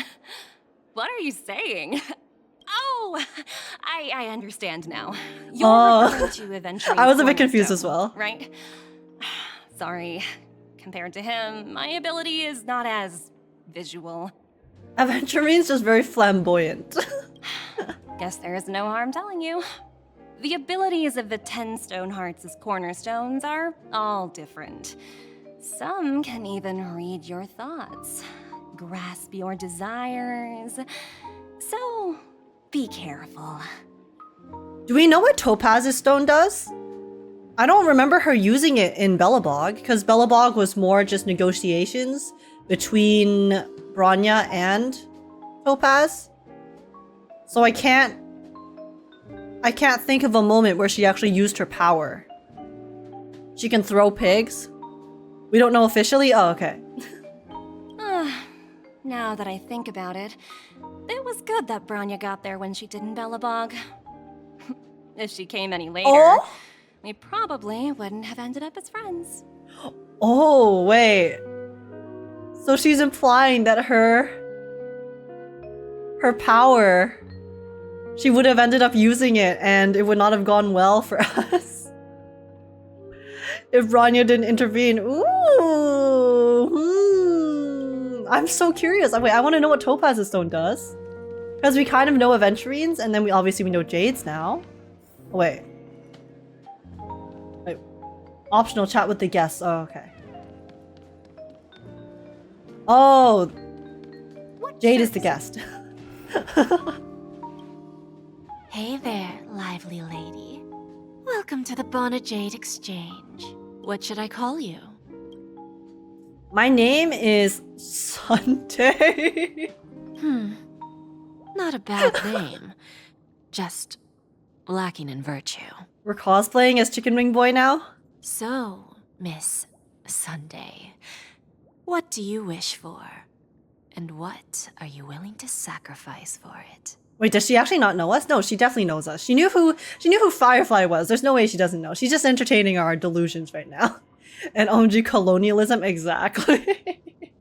It would have been some forceful colonialism on Bellabog if Bronya didn't show up to save the day and intervene. Make Nanook bow down to me. Oh, this is your wish. Can she do that? Does her cornerstone have the power to affect an eon? Probably not. Lady Bonajai doesn't even blink. You're guessing she doesn't have a sense of humor. Sounds simple enough. Very pragmatic.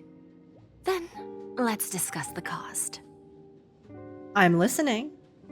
No way, is this the end game already? To fulfill this wish, the thing I need is simple. The tail of an animal. What animal?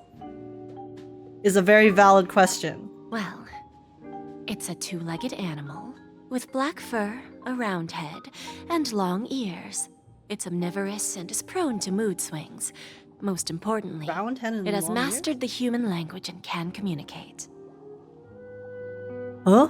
Bring a bunny? its tail to me as collateral, and your dreams will come true.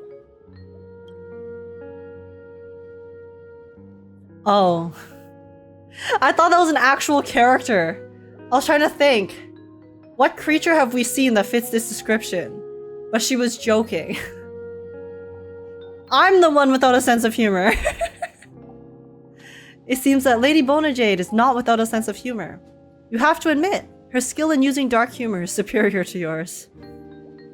It's Pom-Pom? Oh, it is! My brain is cooked. Hopefully, there are scissors on the express. May fate bring us together again, Miss Trailblazer. I mean, I'm sure Pom-Pom doesn't need his tail.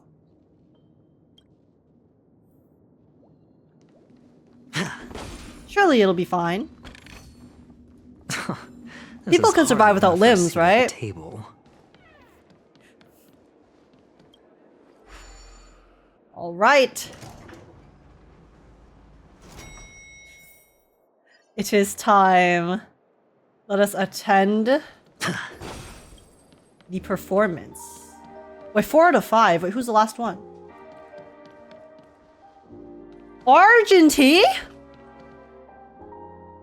Poop deck. I find it so funny how there's literally on ships it's called the poop deck. Why is that? Is it because the bird poop collects on the deck? Because it's so wide and outdoors? Is that the reason why it's called that? Any ship enjoyers, sailors in chat can answer this question? All right, Argenti, what's up? Oh, Argenti's still not voiced?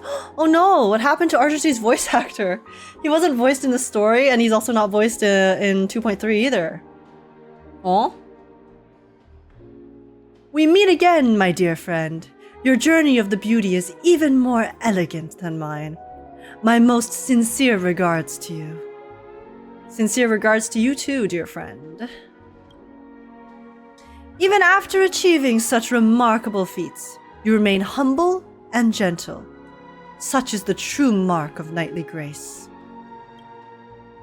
I have heard your valiant deed in leading others to vanquish the omen of evil. Though the tale bears a tinge of regret, you have undoubtedly championed beauty and justice. May Adrilla smile upon you. The omen of evil. Omen of evil, I'm assuming is a Stellaron.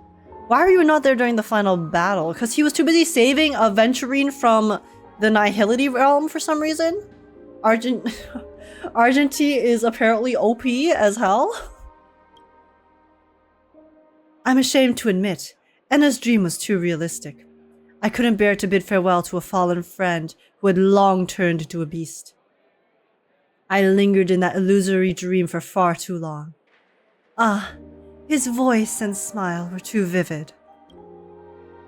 I didn't pass the trial of beauty this time, spending much time in self-reflection over my own hesitation. Yet, I wished for Adrilla to remain my beacon, a banner for me to strengthen my determination for the beauty. Omen of evil.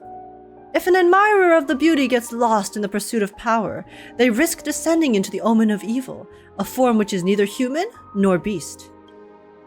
Although Mr. Sunday did not cross paths with the path of beauty, his actions were no different from the omen of evil, a lamentable soul lost on the path of righteousness. Truly, a manner of deep regret. Hope you have fun, sir. Thank you, and may the beauty always be with you. Guess his VA got lost in the nihility. The nihility is so powerful it extends to reality. He saved everyone so hard he lost his EN voice. The festival hasn't started. Let's take a quick break. Nappy time? Hi, we meet again. Who's that? It's our bestie. It's really you. I knew I didn't get the wrong person. You saw me? You mistook me for you mistook someone else for me? It was you. I saw you opening treasure chests, hitting balloons, and playing dreamy slots. I don't think I'm mistaken, right? There's still some time before the Charmony Festival starts. Do you want to chat? Yes, girl! It's been so long. Last time we saw each other, you flew away in your really badass mech. Can you take it out again? I want to see. You walk and talk with Firefly, stopping in your tracks cases, to see... a showdown with the IPC's ambassadors, the legacy of the Nameless, and a remnant of the Order who wishes to replace an Eon-created paradise with a dream.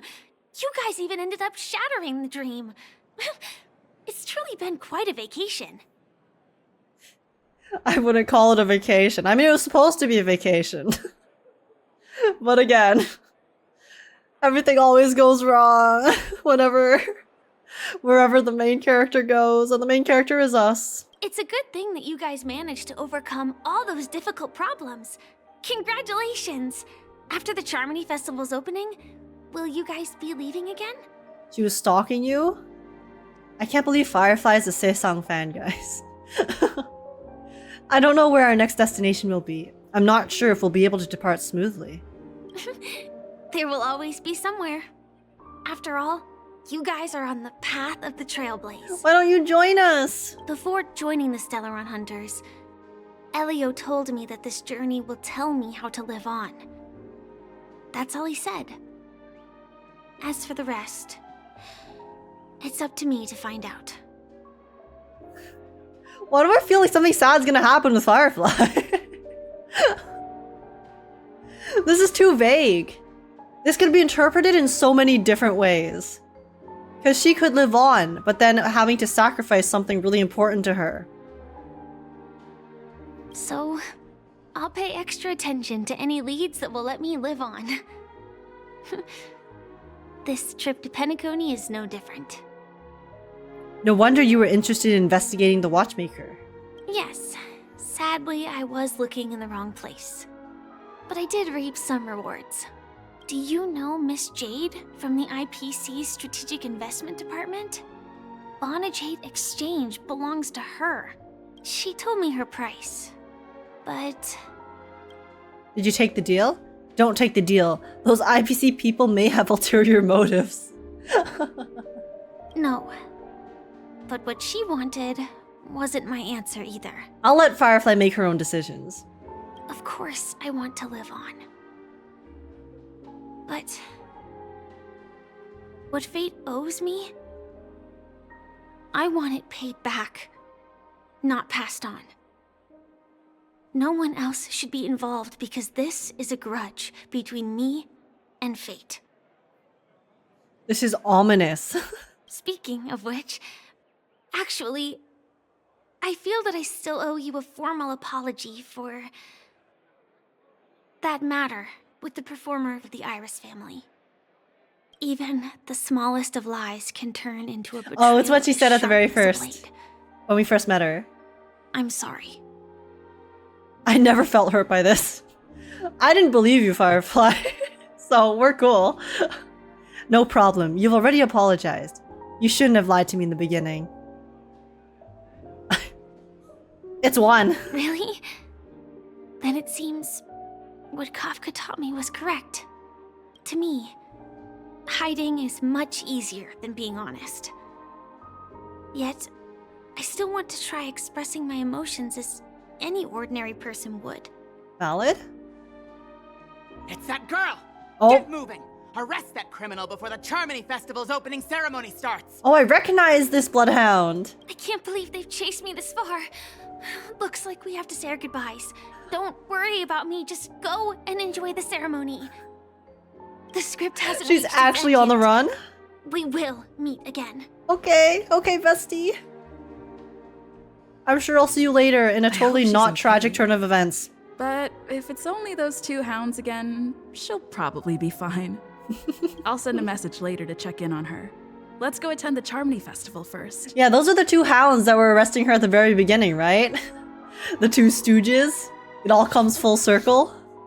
So they were right, actually. We gaslighted them into thinking that they were wrong because Gallagher also came to help us. But turns out that they were right all along. They knew the truth before we did. Okay, now it's nappy time. Let's take a seat here. Everything is settled. But there's still some time left. Maybe I should take a walk. Should I sit down, chat? Am I missing anything? Forgot she's technically a stowaway, yeah. Those two are the innocent victims in this drama. Yeah. The two bloodhounds who were literally just doing their job. And they were doing it correctly as well. You've already talked to them, so nothing to do? Okay. Let's take a seat here. Everything... forget it. Here we go. I've done enough walking around already.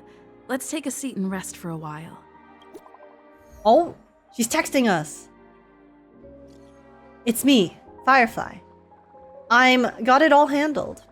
Don't worry, I didn't do anything rash. I've hidden myself away.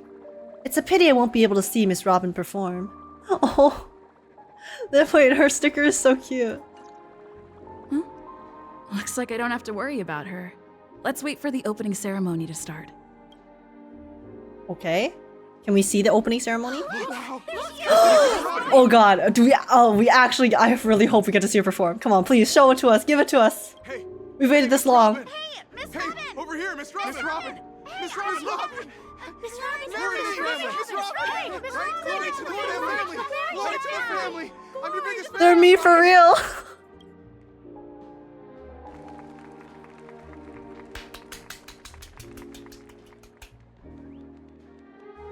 Distinguished guests, fellow family members, ladies, gentlemen, and friends from all over the cosmos. It's a pleasure to join you all in celebrating the grandest ceremony of the Amber Era, the Charmony Festival. Firstly, on behalf of the Penacony, I wish there were more and NPCs. 5 major lineages.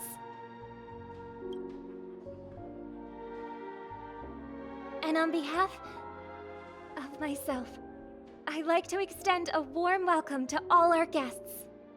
Oh, I think normally she would have said on behalf of either her brother or the Oak family. But now, the Oak family's gone. Her brother's gone. Only she's left.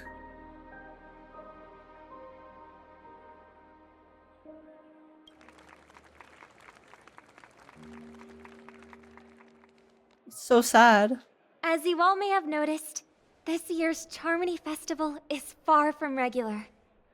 Thanks to the efforts of everyone, this celebration is unprecedented in scale, with factions from across the cosmos in attendance.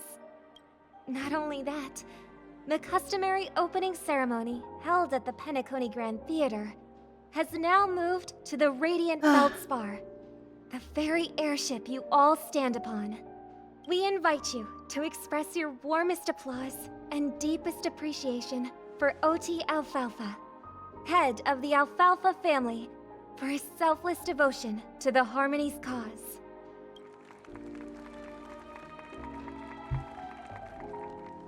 What makes this festival so uniquely significant?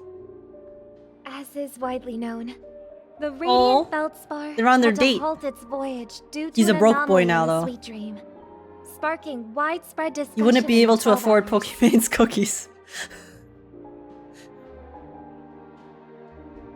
Sorry. Sorry. Thanks to the hard work of Penacony's internal and external factions, we've finally gotten the dreamscape back on track, just in time for the Charmony Festival. And as they say, good things come in pairs. The Charmony Festival not only celebrates this achievement, but also marks the relaunch of the Radiant Feldspar. Oh. Was it was it in maintenance before? And finally, the last reason. Does everyone remember the Watchmaker?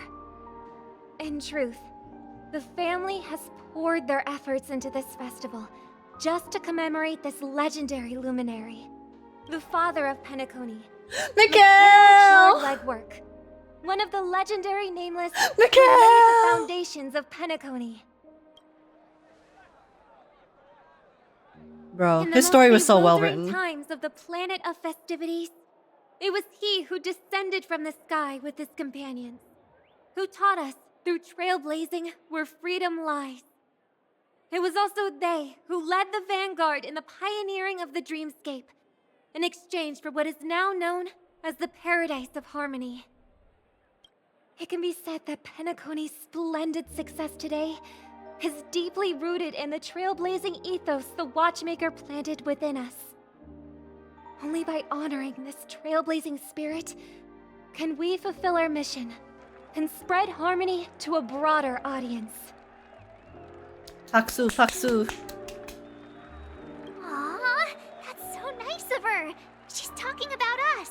She said, yeah, shout out to the founder, guys. Shout out to the Astral Express, my homies, who helped me overthrow my brother, who was actually evil. Yeah, shout out to that guy. We haven't even been mentioned yet. Our trailblazing spirit is unparalleled. The Express crew would have been disbanded long ago if it weren't for you. That's right. Unparalleled. March is so cute. And now, the sweet dream is back on track. All thanks to the Trailblaze, of course. I love our dynamic with If it her. weren't for everyone on the Astral Express, we wouldn't be able to successfully host this Charmony Festival. See, when March eye smiles, I know she's being genuine. She's adorable. Thus, with unanimous consent from the 5 major lineages, Penacony's family, on behalf of all family members throughout the cosmos, offer a token of appreciation to the Nameless. Oh, I wonder if it's gonna be a big one. We will transfer ownership of the Radiant Huh? Feldspar to the Astral Express. A meager appreciation that we hope you will accept with grace. What? I didn't expect that. They're giving us this whole ass ship? What about Mr. Alfalfa? I thought this was his pride and joy. Also, what are we gonna do with the ship? Are we gonna bring it with us? Like drive it alongside the train when we travel? Let us gift our applause and cheers to these brave and dauntless Nameless. What do we do with it? Nameless! Nameless! Nameless! And now, I Okay, propose a slay. toast to Harmony, to the Trailblaze, to the future of Penacony and the universe, and to the generous Alfalfa family head, Mr. O.T. Alfalfa. Cheers! Is she gonna sing? She has to sing. Yes! Cheers! Yes! Please, nothing go wrong. Give us one happy cutscene. To make a decision like that. This little bird is no less capable than her brother. He didn't agree to it. Oh, Sparkle. Sparkle, why? Have you forgotten someone, my gray-haired friend? Sparkle. I put a bomb on this ship. You have 10 minutes to find Sparkle. I wanted to hear Robin's. When did this get shoved into my hands? You bitch!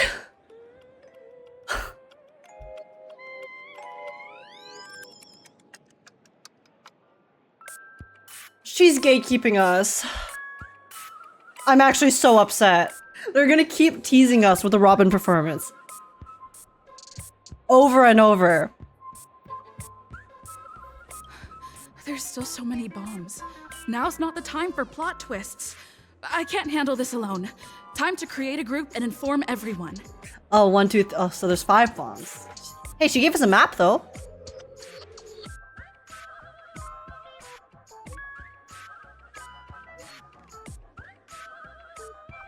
Keep reporting about the bomb. Where to view fireworks? She hacked our group chat. How did you get into the group? Turning yourself in, huh?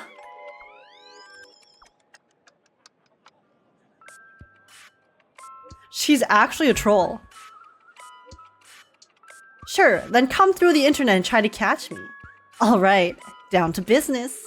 Is everyone flabbergasted yet? Were Miss Sparkle's buttons... Okay. She's typing too fast for me. I can't keep up with this group chat. Woodhill's here too? What the fridge is wrong with you? Do not be crass, my silver cowboy. My silver cowboy? What are you guys, dating? Is everyone flabbergasted yet? Were Miss Sparkle's buttons all confiscated already? Why is the bomb timer still active? Actually, all credit goes to our brave hounds. Thanks to the meticulous efforts in gathering the buttons, Miss Sparkle was able to press them all one by one. Miss Sparkle certainly worked her finger to the bone. Pressing through a whopping 100,000 buttons, she spent a whole 48 system hours on it. ...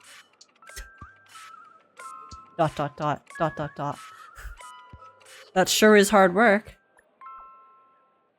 All the other things you could have done with this level of patience. Okay, I'm gonna let her finish typing first. Yeah, you can read faster in your mind, but you can't speak it fast enough. Yep. She left the chat. Let's see, Robin's in the group chat too? I thought she was on the stage. Dude, it's actually a party. We need to add Sunday now. I know he's in prison, but surely he can chat with us a little bit. Oh my god. Even the IPC's here? Aventurine! Want to bet who will survive this game?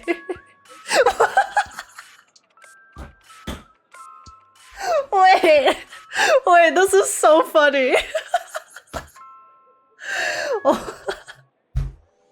I'm sorry. This is, sorry, I need to scream.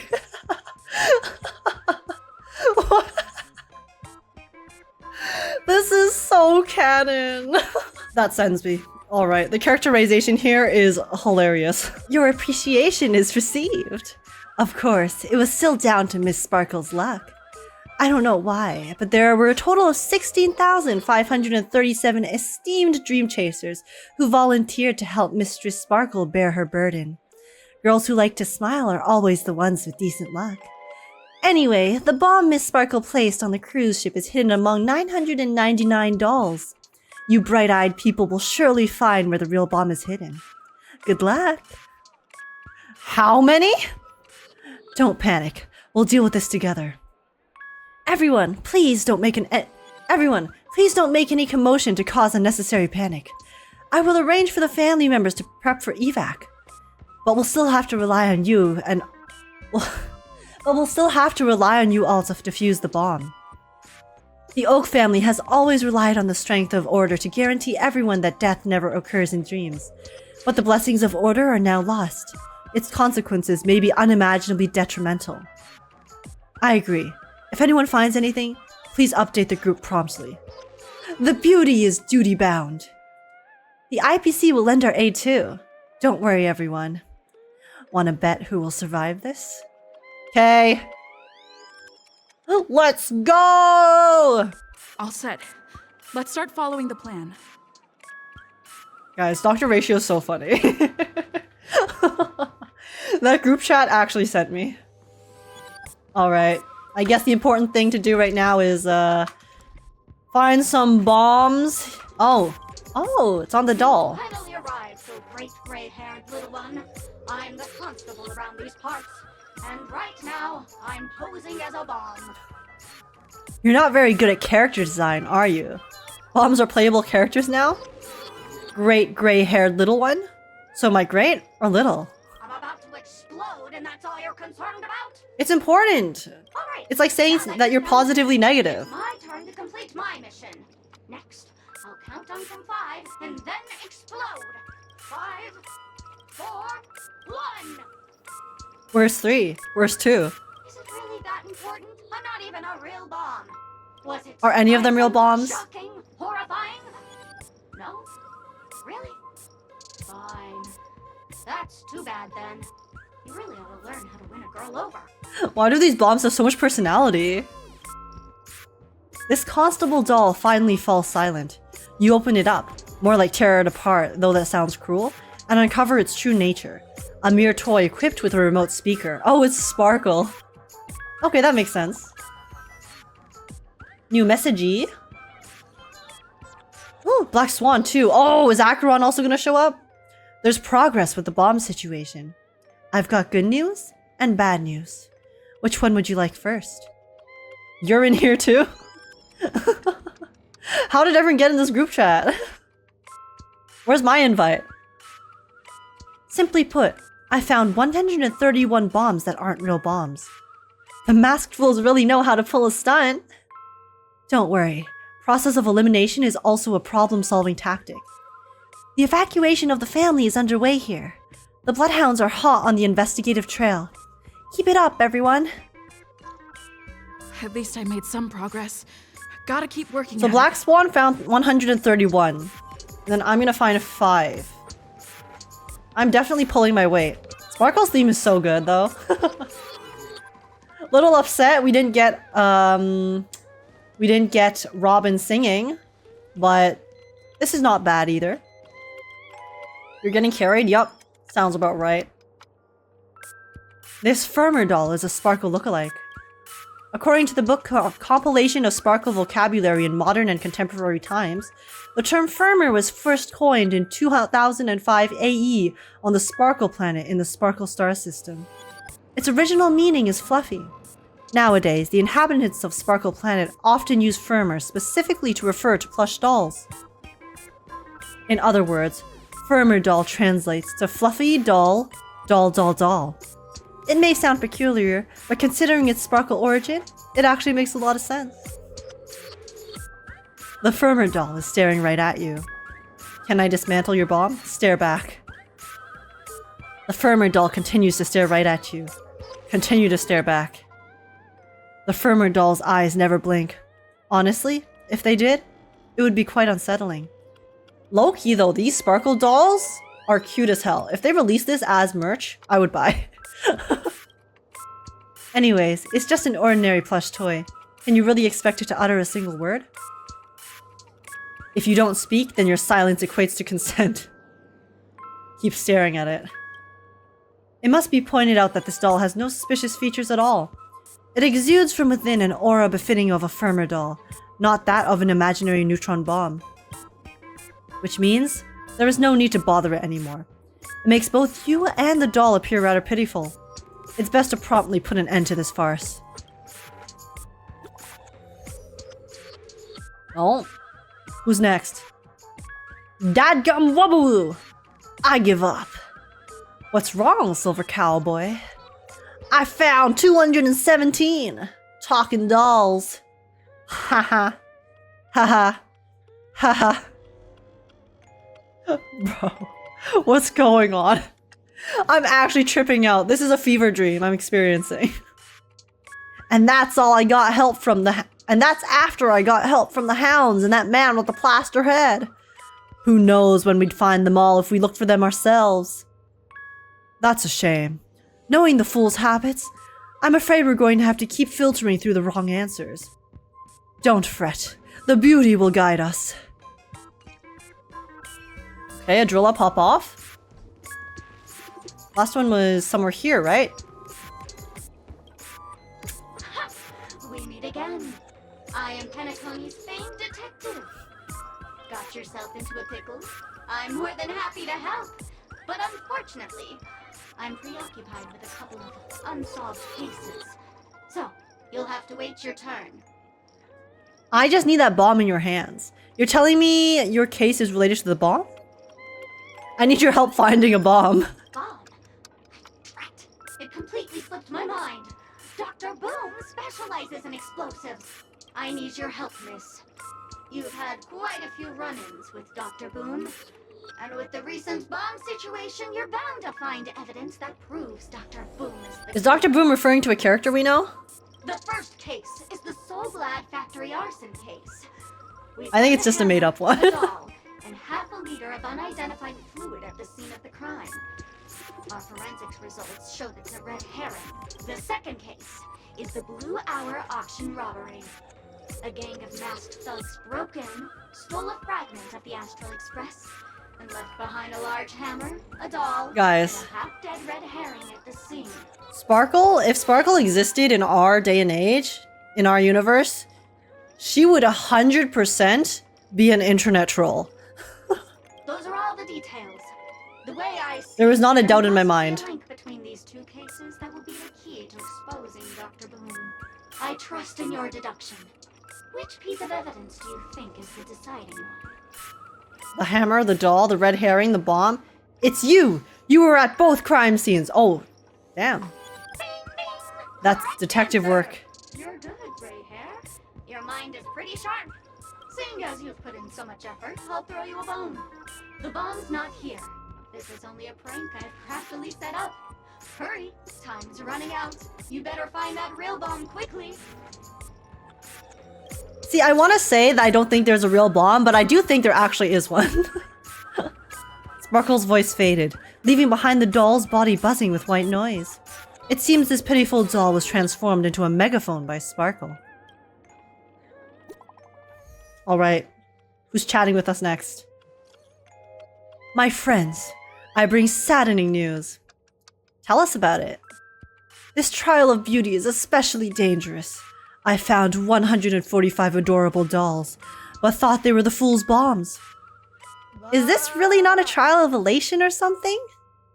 No matter what, please be patient, everyone.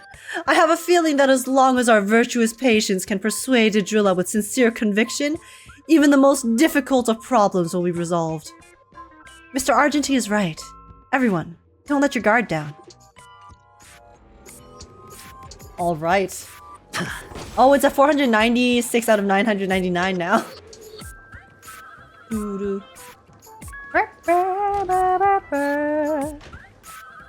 Okay, where's the next one? There. Noted. Argenti is the most competent one here. I know. He's hard carrying all of our asses. He's found so many.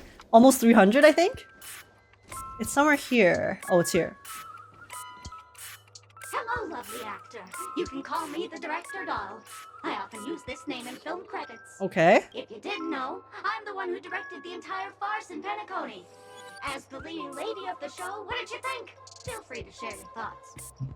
Oh, is this maybe a reference to, you know, in Penacony 2.0, how you could get the false credits in the Dreamscape, and then the only people that were in the credits were Trailblazer, us, and then Sparkle.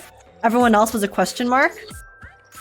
Well, actually, due to the current plot requirements, you're only allowed to say one line. So please try and resist the urge to share your thoughts. Right now, I just want to defuse the bomb and advance the plot. You're the one who made Sunday a villain?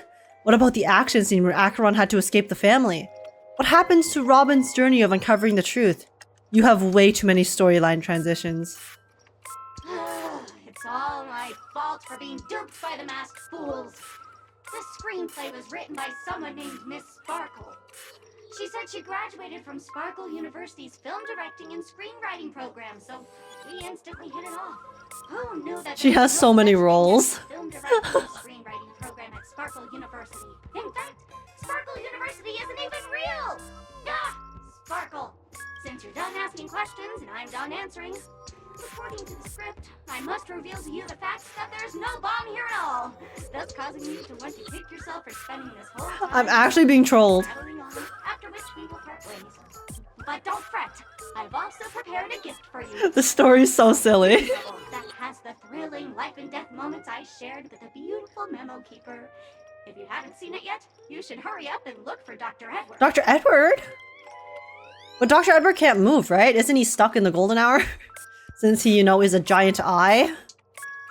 The harmless chatterbox plush doll bows affectionately to you, blowing you a kiss before bounding away, vanishing into the depths of the cavern with joyful leaps. Okay. The IPC Special Investigations team is wrapping up here. We found a total of 329 dolls, but no bomb. Thought I'd drop this update with you guys. Even you guys can't do anything about it? Holy forkin' shirt balls, this is gonna be a killer. Don't give up, we're so close to 999. The express crew is also about to be done. Keep up the good work, everyone. I'll be taking over the evac team now. Good luck, everyone. 826. Alright, guys, there's one left. Let's see it. Hello, Sparkle. The final one. Hello, I'm a bomb. There's still some time before I explode, so you can take a look around first. I'm here to defuse you. Alright, I'll go take a look around then. Can I just wait around here for a moment? That's no problem, of course. But if you don't want to go too far, I can also play a soothing tune for you in case you get bored. Do do do do. Do do do do do. Now playing Never Give Up, Never Surrender by the trending superstar Asterically from the Epsilon 12 system.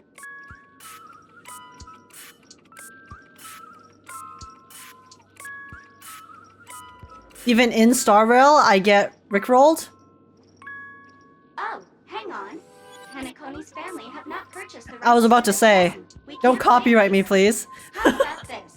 I'll recite it for you. Next up, please enjoy a recital. I mean, we've already seen this. Never surrender. Isn't it in the Masked Fool's description when you look at the atlas? Oh, aha! If you ask me how I feel about you, don't tell me that you pretend not to see. They will never give you up, never make you sad. They will never give you up, never make you cry. I'm trying to sing it in my head so I can sing it out loud, but I'm just listening to the Sparkle music and I can't. They will never say goodbye to you, never tell lies to hurt you. Praise, aha! Does this translate directly in the other versions as well? Wait, I actually don't know. Can you get rickrolled in other languages? Because the original one is in English, obviously. So when people rickroll in other countries, do they send the same one, the English one? Or do they send a different version?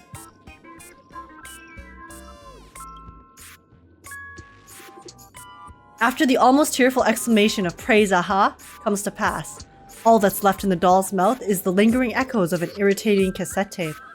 Turns out that this isn't a bomb after all, but a vintage tape recorder. That would be interesting, no idea. I wonder. I mean, I know there's definitely translations of the song, but I would assume they would just send the English one anyways. So that's why I was just thinking, how would they translate it in the other versions in the game? Since they're making a parody of an English song, you know? Good news! We found the remaining 172 dolls here. But they're also just dolls. What's going on? That girlie pulling a fast one on us? Oh, here she is. Long time no see, everyone. Miss Sparkle is delighted that everyone is busying themselves over her. And so, she's had me deliver a message. Why are you here again? Yo, we need to set this group to private. That's Miss Sparkle for you. She doesn't need an invite. Alright, enough jokes. Miss Sparkle said, okay. She's gonna type too fast. So I'll wait. Lunch break arrived, and I arrived at age being rickrolled. I already got rickrolled once in this game from the masked fool description. I didn't know it would happen a second time. I love that sparkle sticker, the one with the fire, the lighter. I also like it. It's pretty funny. Oh, I like this March sticker. She's It's cute. There are actually 1,000 dolls on the Radiant Feldspar. To reward everyone's efforts, Miss Sparkle has decided to be magnanimous. She will give the coordinates of the final doll with the bomb to everyone. The time I've allotted to everyone far exceeds 10 minutes, but let's all try to hurry up, eh? Something major is going down if you're slowpokes. At Robin. She added Robin? I'm sure you don't want everyone to know that the family's protection over Penacony has been rendered useless, do you? She's targeting Robin specifically. She's actually trying to beef. Hurry up and move out, world-saving heroes. Everyone, don't be misdirected by her appalling prank. We'll gather at the coordinates. When we catch her, we'll definitely teach her a lesson she won't soon forget. It's all the girlies in the chat just now. I hope I make it. Well, of course we have to run to the opposite end of the ship. I expect nothing less. Let's zoom. I think the ship's gonna fall. I think the bomb goes off and the ship falls, and then we get to see the Himiko scene from the White Knight MV with the tables around her. That's my guess. Everyone in this universe types at light speed. Yep. They go... Oh, whoops. Wait, who's down there? Firefly? Oh, did Firefly defuse the final bomb, maybe? Our girl came in clutch? Is that a Firefly? Wait. What if Firefly is the final bomb?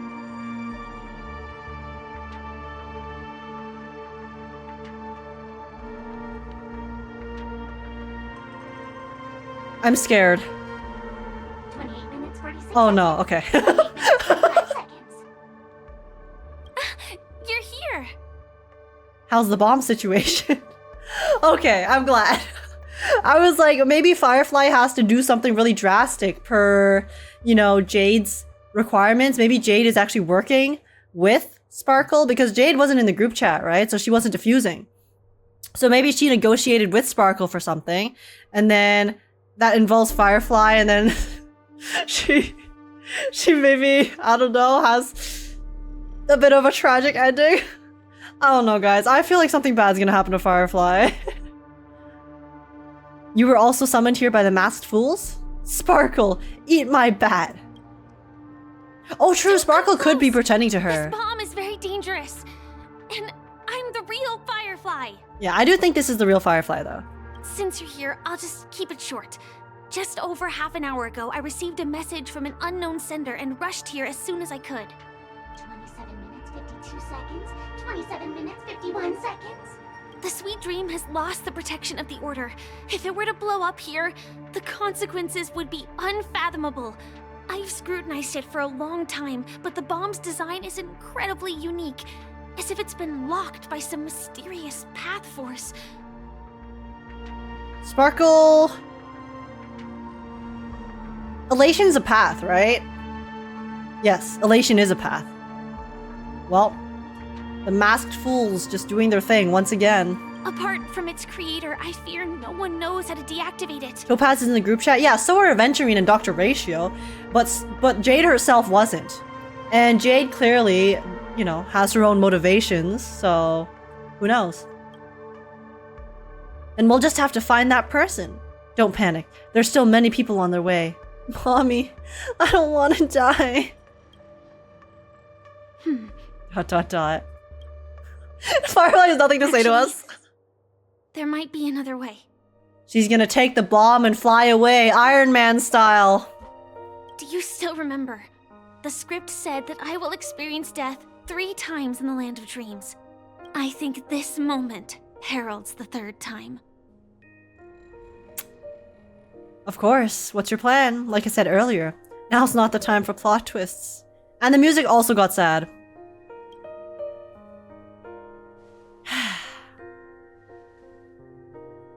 You may already know that I have no way of evoking dreams. I employ a Stellaron Hunter's special method in order to enter dreams instead. This allows me to perform feats that typical dream chasers can't. But if she's died in the dream twice already, that means she can die a third time and have no repercussions, right? As long as I can bear the pain of the Memoria pressure, I'll be able to dive into the primal memory zone beyond the dream and extend a lifeline to the radiant Feldspar. Yeah, so she'll be fine. She'll fight her way back. We're chilling. I will take this bomb into the depths of the dreamscape, as deep as possible, where there are no living souls around. That way, at least no one will get hurt. We're chilling. What about you? Can you really make it in time? This matter can't just be left to the Stellaron Hunters. What about you? What about you, bestie? Don't worry. I believe that this Firefly armor will be enough to take me to where I need to go before the countdown ends. And maybe even make it back safely. Maybe even make it back safely? At present, let's change that to surely make it back safely. Course of action. After all, a long story deserves a happy ending. I have some words to share with you, though they were spoken to me by Miss Acheron. She said that the so-called impossible is merely something that is yet to happen. At the moment, there are so many things that seem impossible, but are they really never going to happen? Maybe it's just that the moment to disprove these impossibilities hasn't arrived yet. So live. Whether it be a literal ending, suffering akin to death, or a harrowing deathscape. Before the appointed destination arrives, they are all the same. Yet I can still make myriad choices. I also firmly believe that the sad music in the background, guys. That when that moment arrives for us to make a choice, the answer to our end will already be within our hearts. It is not destiny that shapes us, but we who shape destiny. Yeah, you make those choices for yourself. The Astral Express Ooh, and the Stellaron cutscene. Hunters are like light and shadow. Oh, wait, that's so cool. She transformed like that? Moving forward and growing together. Oh my god, Maybe why the is she end so is cool in armor? predestined, but it is not today. Since things are going too well, let's speed up the countdown. Sparkle! You Human bitch! Life is short, just like Firefly's Ay, to ay, a ay. friend. Music. So if you have an answer in your heart, always remember, don't leave with any regrets. Oh, Trailblazer was doing the same thing as me! Don't we? Oh, the song!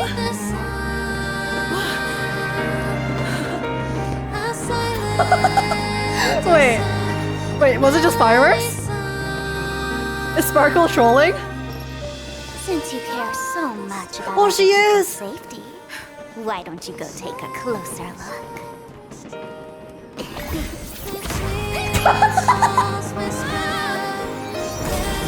You see, everything is possible in this land of dreams. She saved us!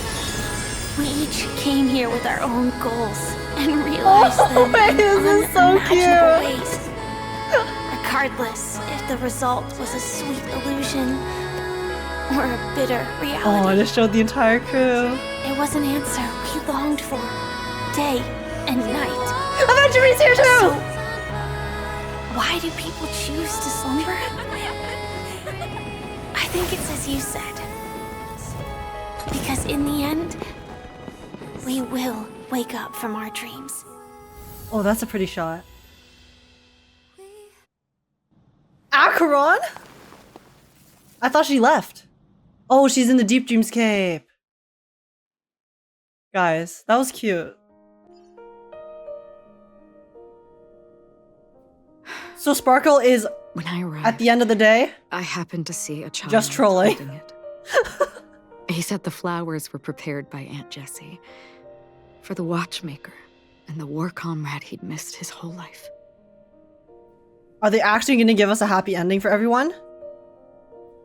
Mikhail would place 2 bunches Surely. of flowers here year after year. There's hope at the end of the tunnel. And after he left, it became 3. Oh. Your wishes will always be remembered by someone.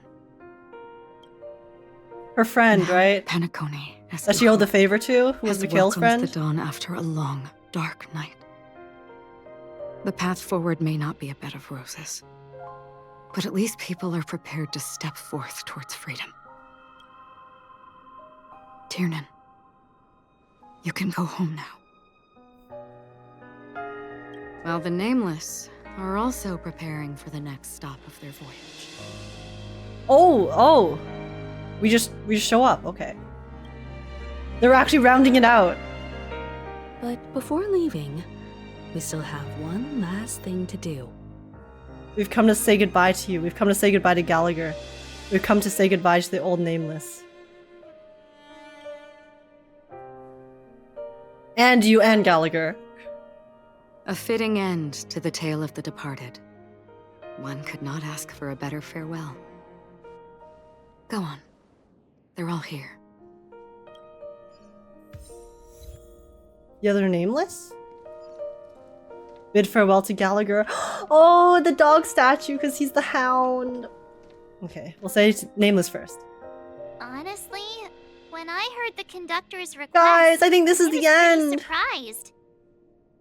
They're actually giving us a happy ending. I think. Nameless. Those who trailblaze, doing good deeds but never seeking recognition. After all this time, how would we even find those 3 people in such a vast place like Penacony? But it seems, in the land of the dreams, anything is indeed possible. History may not remember the names of the dead, but the stars will attest to their journeys. The first glimmer of light in the prolonged night often illuminates little, as it is fleeting and the darkness too vast. But because of this, people will remember. As long as something shines in the night sky, then when the first star falls, countless more will follow, streaking across the horizon. A toast. Brooklyn Tiernan, Rosalina, Jay, and Estella. We raise a toast to you, Trailblazers of the Silver Rail. A toast to history that no longer remains silent. The passionate and courageous pursuit, Guys. and a voyage that traverses the stars. Okay, Gallagher. That statue. It wasn't here last time.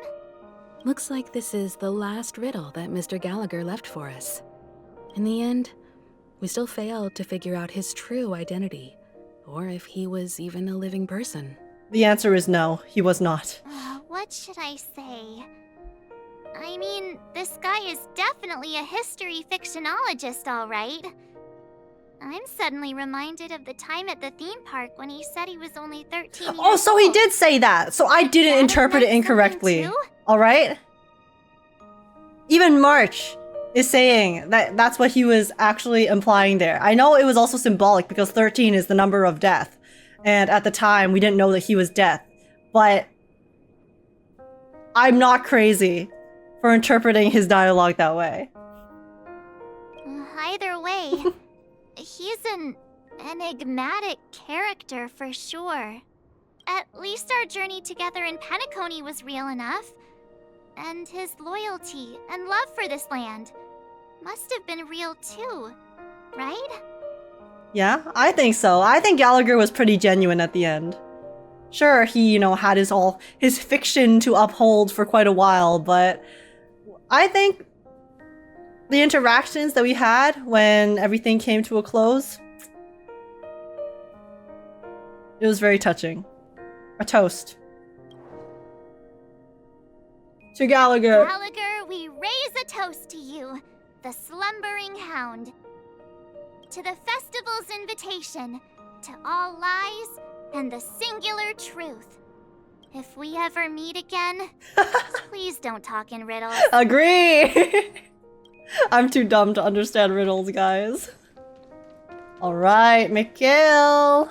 We're going back. I wonder if... Oh no, true. Misha's body disappeared because it's Mikhail's body. I wonder if he's still pregnant. Oh? Oh, it's this dude. Micah. Is the Astral Express ready to depart Penacony? No, we have to go say our goodbye to Mikhail. Apologies, Mr. Mika, that we are only now bidding you farewell. Oh, that's all right. You've all done so much for the Watchmaker, and we are forever indebted. What? Allow me, as the representative of Dreamflux Reef, to make another toast to all the nameless. Someone in chat. Last time when we played 2.2, someone in chat said that Mikhail looks like he's pregnant because he had the dream bubble in his lap and then he was holding it like this. And I have not been able to unsee it ever since. What will the people of Dreamflux Reef do now? Many will continue to live here. Those accustomed to being awake will mostly have a hard time getting used to a life of darkness with their eyes closed. Though the order has faded, there must be someone to watch over this primal memory zone.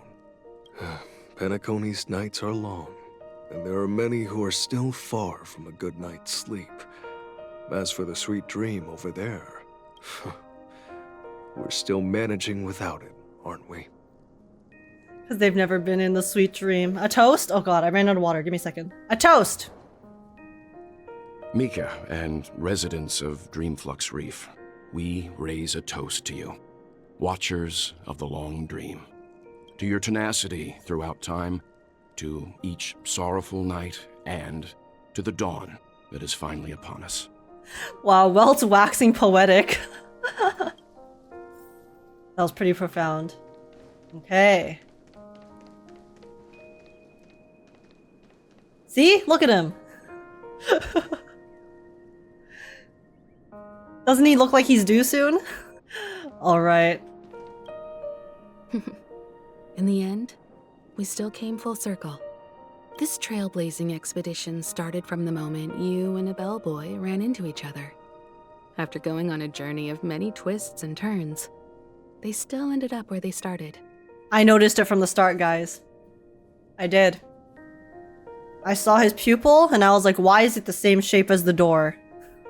Just like a clock's hands that turn round and round, the start This child is not real. Each day will always land on 12 o'clock. The advent of time moving forward. There shouldn't be much left to say. This entire adventure started because of you, and should naturally end with you. And then, a new page will be turned. A toast. Mikhail Char Legwork, we raise a toast to you, watchmaker of the land of the dreams, nameless of the Astral Express, to Penacony's past, present, future. Oh, whoa. And the child's unwavering dream unto death. Is that closer than it used to be? I don't remember it looking that big. With that, our duty as nameless should be complete, right? The Trailblaze can illuminate the way. But ultimately, the future of a world belongs to those who live in it. March is like, Danheng, stop being so profound. I still feel that Mr. Mikhail must have really wanted to witness this day himself. What's on your mind, March? Oh? Just a strange feeling.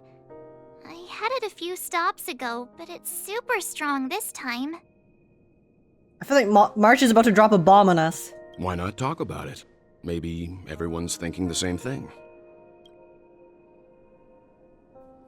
I can't help but think that whether it's Mr. Mikhail, Mr. Tiernan, or Madame Rosalina, their lives must have been long, and they must have experienced plenty of stories.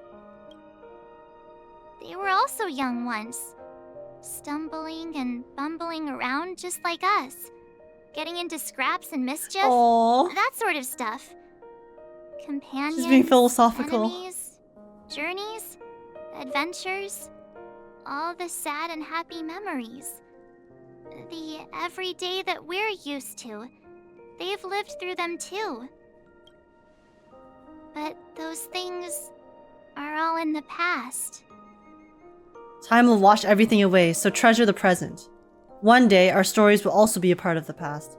You're awfully sentimental today.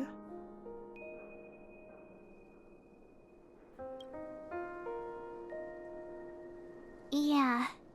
Maybe that's the precise thing I can't let go of. It'll be easier to understand if I use an analogy. Like when you're reading a book. If one of its characters keeps running into obstacles and experiences an ending full of regrets, we're bound to feel a bit mixed about it, right?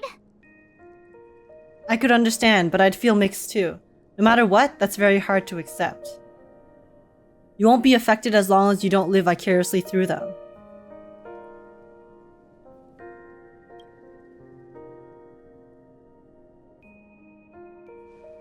Because we've seen every nook and cranny of their lives, we see these people as special. So, even if there are parts of it that aren't really realistic nor logical, we still hope that their story gets a good ending when it comes. But what if they and we aren't really that special? March! Now's not the time to be self-deprecative, okay? When Mr. McHale sat in this chair, waiting for the Astral Express to arrive every day, what was he thinking? And if, at the end of his life, he could still firmly say he had no regrets, then what is this regret we feel in our hearts right now? It's called longing. I think each and every one of us is searching for the answer to this very question. The universe is vast, and our lives are but specks. The Trailblaze never ends, but against the backdrop of the cosmos, the average person's lifelong journey is merely a short stretch. But it is in this minuscule distance that paths cross, and countless worlds connect. The universe may not remember every person who leaves a tie along the silver rail, but we will. As long as we remember, their stories will never end. It's like leaving a legacy. And what Mr. McHale has left for us is his answer to this very question. It may not be perfect, but it left a smile on this storied, jaded old nameless's face at the end of his life. And its meaning will be interpreted by those who come after us. After we die? It's not the answer that's important, but what we can learn from others' answers, right? This is what trailblazing is. Sure. March is like, yeah, I understood that. I'm really sorry for bringing down the vibe. Quick, Don Hung, tell us a dad joke to lighten the mood. Oh my god, I hope he does. I hope he actually gives us one. Don Hung! I'm disappointed. It's never a bad thing to reflect. He should've. One day we'll all have to face our own farewells. Should've done it. But before that, we still have a long way ahead of us together. So the most important thing right now is to tell the conductor what we saw in Penacony. Oh, how do we even begin to tell Pom-Pom everything that occurred and transpired in this area? Then prepare ourselves for our next trailblazing destination. I should get back to the Express. Or maybe I could say my final goodbye to Acheron. Ooh, to Acheron. Of course we gotta say goodbye to Acheron.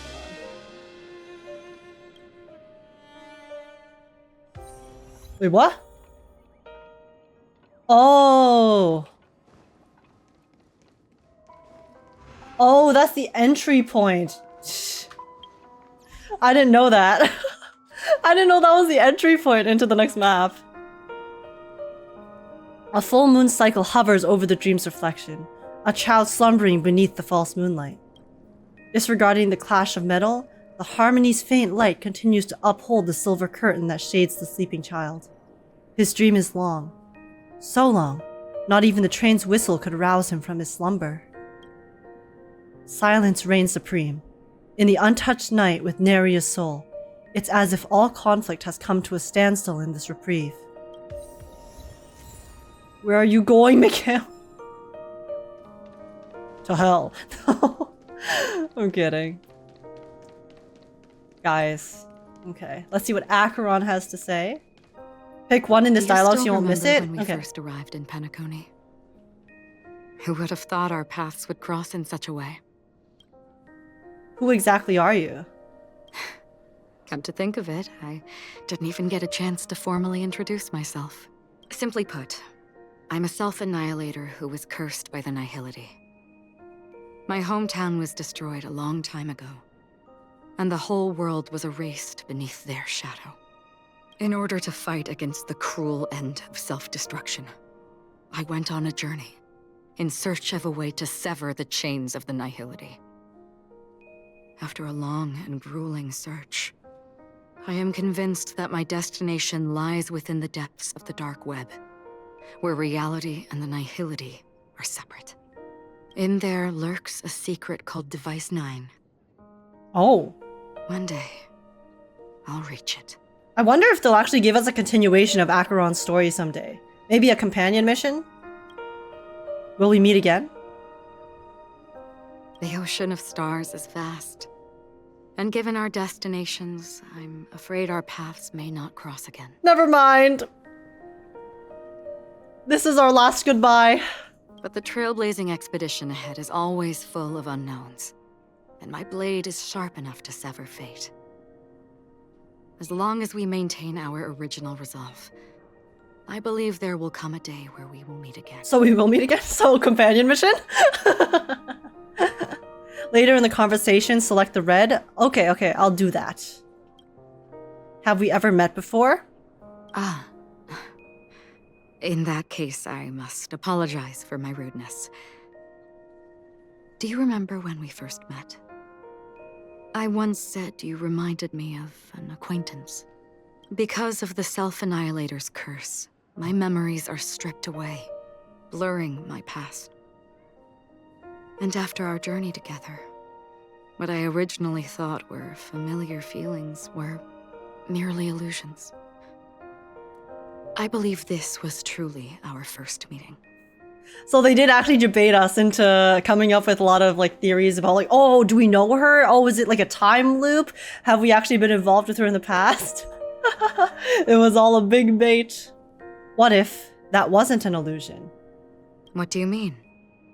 It's improbable that you've crossed paths with my past self. What I mean is, there is nothing left to retrace there. Only nihility. I think I might have seen someone like you. Regardless of the significance, we live in the present. I see. You've also had a similar experience? Then you should know that this me and your memory of me are not the same person. Huh? But some things will never change. Wait. It's improbable that we've crossed paths with my past self. What I mean is there's nothing left to retrace. Okay, so we're actually, she's saying we're also just imagining things.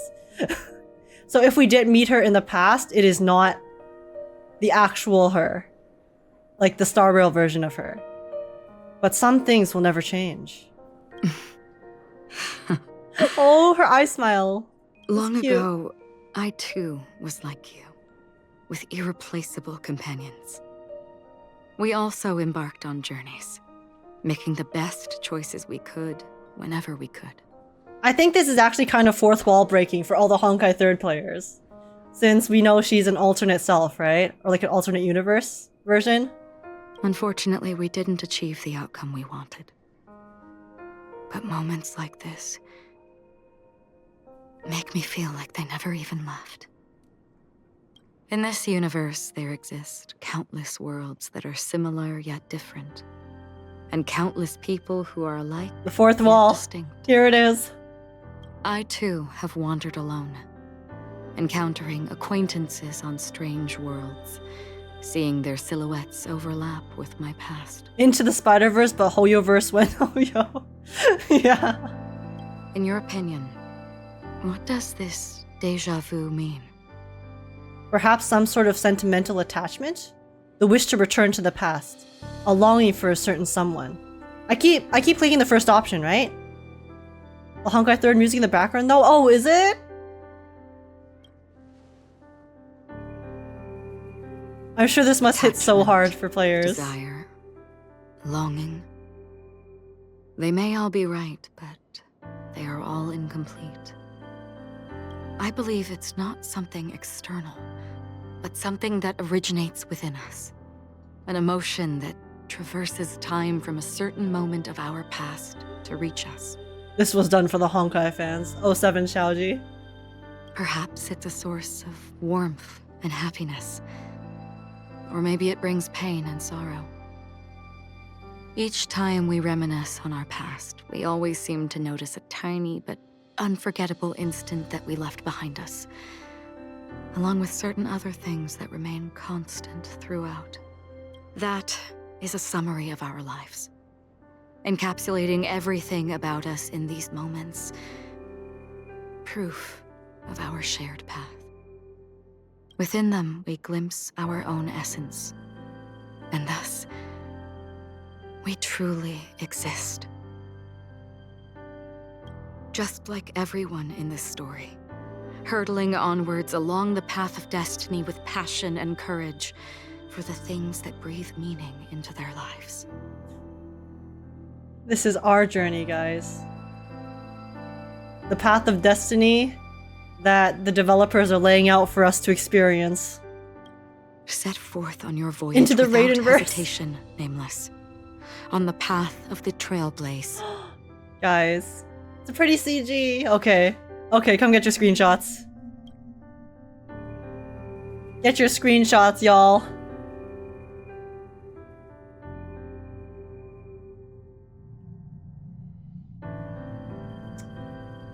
Okay, okay. Even if the ending has been predetermined, that's fine. There are countless things that humans cannot change. But before that... Stop woofing! On the road Stop barking in chat! This is an emotional moment! Many things that we can do. Acheron's bearing her heart to us and you're barking here? Guys, come on. And because of this... Down, down. The end will thus reveal a completely different meaning. This is the meaning of journey. Our journey. All those things, beautiful before, are still so now. And I believe it will still bloom at the end of the nihility. Until we meet again beneath the sun's rays.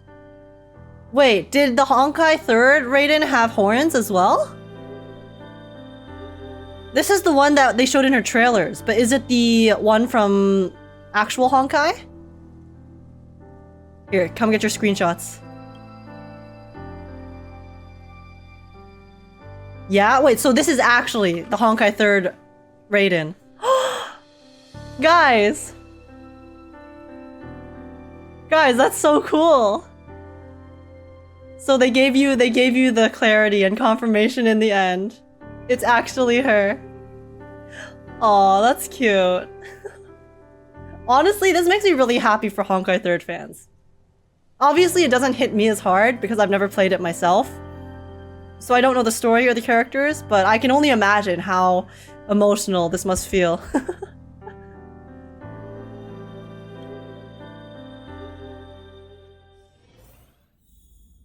Okay. Pom-Pom? Is Pom-Pom depressed because we told them the story? That's old Acheron before the war? She's just Raiden B. Parker of May. Oh, okay. So it's not the same one. Either way, though, either way. It is a very touching thing to do for the longtime fans of Hoyoverse.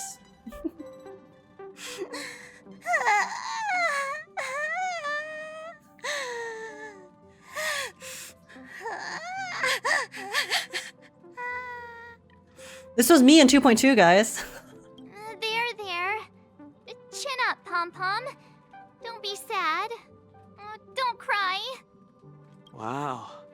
Your method of consolation is truly unsophisticated. Danhong. Slandering. It never ends. Still better than just standing there like a scarecrow. Scarecrow? T-pose?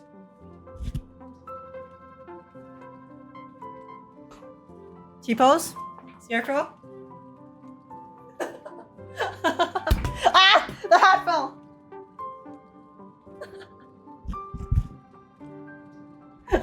Age reference? Guys, I can't believe they put me in honkaistarrail.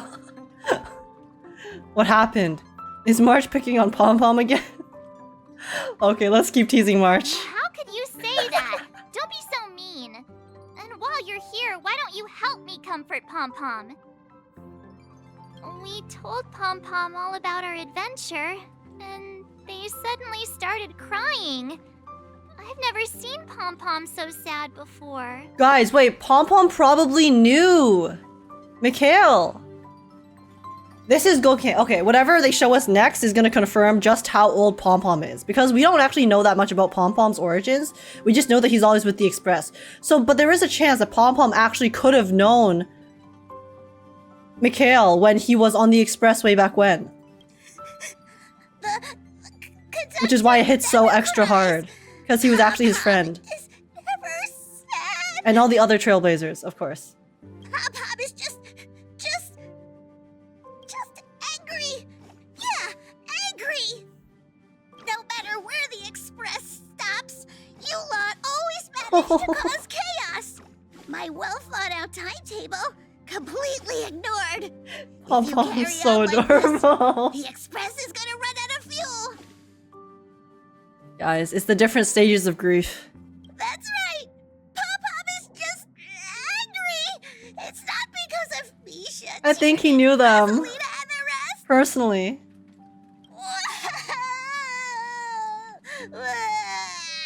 Oh. It's okay. Oh, Pom-Pom, just let it all out. Everyone, could you all take a break in the next car? Don't worry. I'll stay here with Pom-Pom. Awesome. Mom of the Trailblaze crew. But... Let's go, March. Danhong and Stell helping March read the room. Okay. I never expected Pom-Pom would be so distraught. March, they were his friends. Those three nameless must have meant a lot to Pom-Pom. No one knows exactly when Pom-Pom boarded the Express, but one can surmise that their journey has been filled with many hellos and goodbyes. Probably more than we can imagine. Man, imagine living for that long. Making so many friends and companions that mean so much to you. Like 500 years go by, and then you learn of all of the pain and suffering that those companions that you left off to have their happy journey experienced along the way before meeting their fate and end.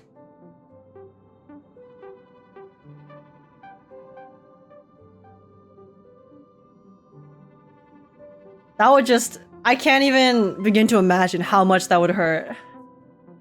So I totally get Pom-Pom going through it right now. The fact that they're crying so hard is probably a good sign. It proves that Pom-Pom's emotions haven't become That's true. dulled by the grind of time. They still deeply cherish every nameless who has boarded the Express and value every journey shared with them. Reverend but Pom-Pom.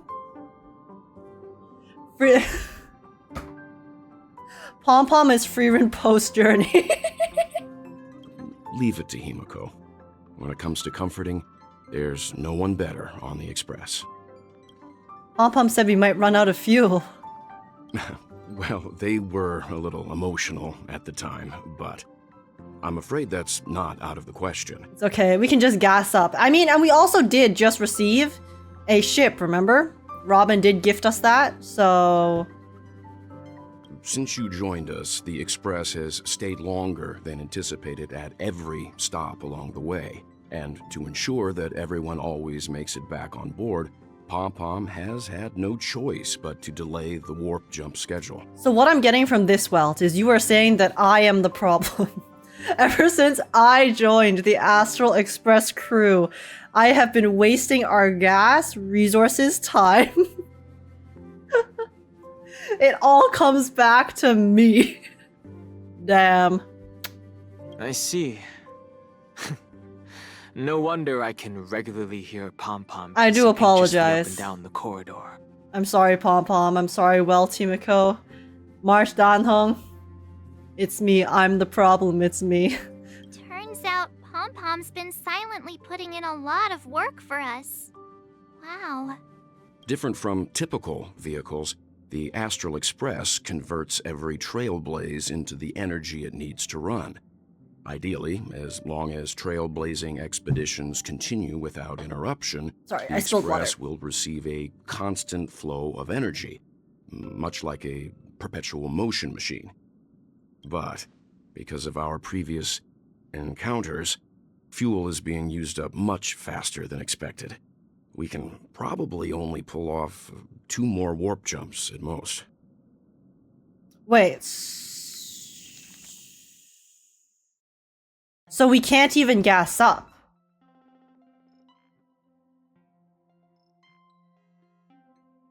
So essentially what Welt is saying is that the next stop we make, we need to have a quick journey. We need to make a really short and sweet one, so that we can get more gas without expending enough, so that we can continue going. We need to stop running into problems. Only 2 more? Isn't that super risky? Oh, I don't want to become an ice cube floating around in space again. Or why don't we need to recruit more people to the Express? If we have more Trailblazers, that means we get more Trailblaze energy, right? So we just need more friends. But I guess that's the toughest part, right? Making new friends. At least you'll be an adorable ice cube. Falling leaves must return to their roots. When you put it like that, doesn't actually sound too bad. But I don't even want to become an adorable ice cube floating around in space again. Yeah, we still need March 7th story. Which also means that we must prudently consider our next destination. Is it going to be the same options that they showed us in the dream? Yes, I've already checked the astral charts. The 2 nearest worlds to us are the oceanic planet of Ushaka and the agate world, Melustanen. Ocean or rock? As for which one we're headed to, that still requires a vote. The illusion of choice. You might I'm ready. Consider a suggestion. Wait, is that Kafka? It's Black Swan. We meet again. Sorry, I could not recognize the voice. It's you! Why were you just in my room? I'm sorry, Black Swan. It's a very cute room, Miss March. Just like you. Black Swan, what are you doing here? I knew we were missing someone. Why was she in March's room? Like I said, guys, the fanfic writes itself. She broke up with Acheron, because Acheron's going through it. Let's put aside how you managed to sneak past everyone and board the Express for now. You mentioned a suggestion. I accidentally overheard how the Express obtains fuel. Accidentally? Listened to the entire conversation that we were having outside the room that we did not know she was in? I just wanted to chat with everyone to see if we could work together. But now, it appears my suggestion could be the very lifeline that saves everyone. Oh, does she maybe have a different planet? Please speak candidly. Depending on what you say, we could very well ask you to disembark. Donhung coming out with the threats. Okay. Ah, the Permanence's descendant. What a charming little dragon. She knows! Especially with those mired memories of yours. Donhung's like, stop bringing that guy up! I'm tired of it! But I digress. If the Astral Express is in urgent need of a special trailblazing expedition to recharge its engine, have you all considered this? Perhaps your destination could be a world that even the renowned Akivili never reached. Oh, true. What am I saying? We have to go back to the Lawfu. Should you be able to 2.4. lay down a new stretch of silver rail, the Express may never have to worry about energy ever again.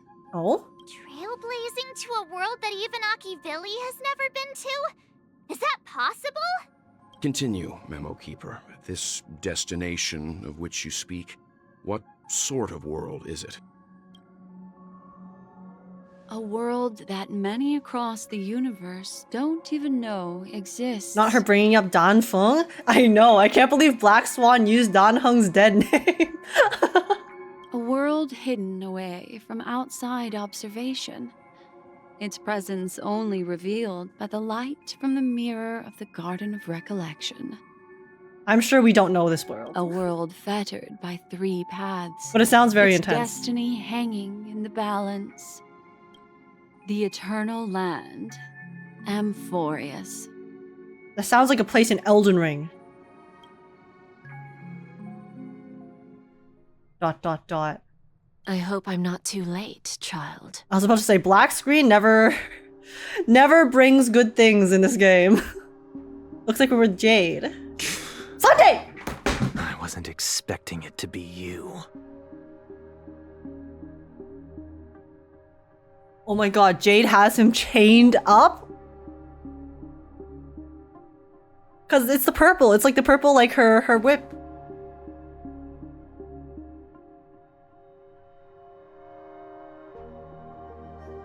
Guys.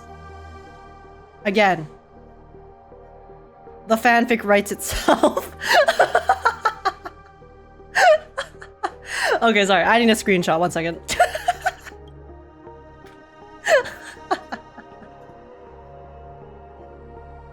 Listen, what can I say? Sometimes you need to chain up your chicken, okay? Our chance for playable Sunday. Our sweet dream in Penacony may have ended. But our sweet dream of playable Sunday, 5-star Sunday, is still alive and well. Don't you know how many sentry posts the family has built? And how hard it is to get you out of here? Looks like my time's up. Oh, so he's still on Penacony. They just have him locked up in some obscure basement or room somewhere? What do you mean? What time? Negotiation, interrogation, or death. My fate lies entirely in your hands, Lady Jade. Oh my god, I forgot how much I liked his voice. The dance is done. Why bother with the compassionate pretense and give someone who's about to die the chance to talk? Despite your fall from grace, you still look well. I'm very glad to see that you're so full of verve. Do not insult my pride with half-veiled Guys. sarcasm. Have you specially come to see me just to sate your vile vanity? He's so angry. Oh, of course not. But then again. I merely came to fulfill your younger sister's wishes. To offer you a generous trade. That is, if you're willing to accept. He's giga mad, but then again, all of his plans and philosophies and everything that he was working towards for the past however many years did get crushed and destroyed, and now he's held prisoner, so I can understand him feeling a little frustrated. Robin? To build a true haven where everyone can attain peace. That's the oath between you siblings, isn't it? If I told you there was still a chance to realize this vow, would you be willing to talk to me then? ...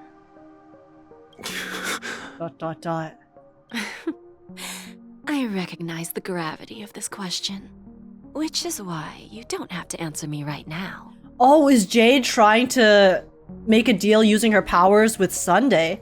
But then what's Sunday gonna have to give up? Go now. You are free, O Chosen One, who dare to exceed his bounds. Sever your wings, descend to the mortal realm, and walk their lands. See what this world is truly like. Or did Robin make a deal with Jade to free Sunday? Wait. But then what did Robin have to give her? Oh my god, you guys are saying the same thing. Yeah, wait, then if Robin's the one who traded, then what did she give up in exchange?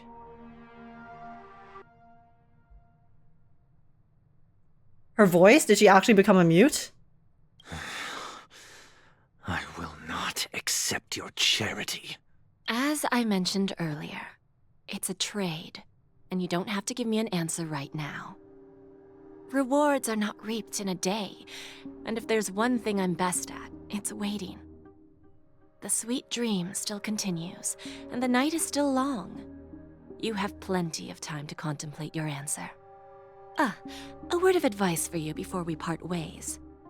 A word of warning from someone who's been in your shoes before.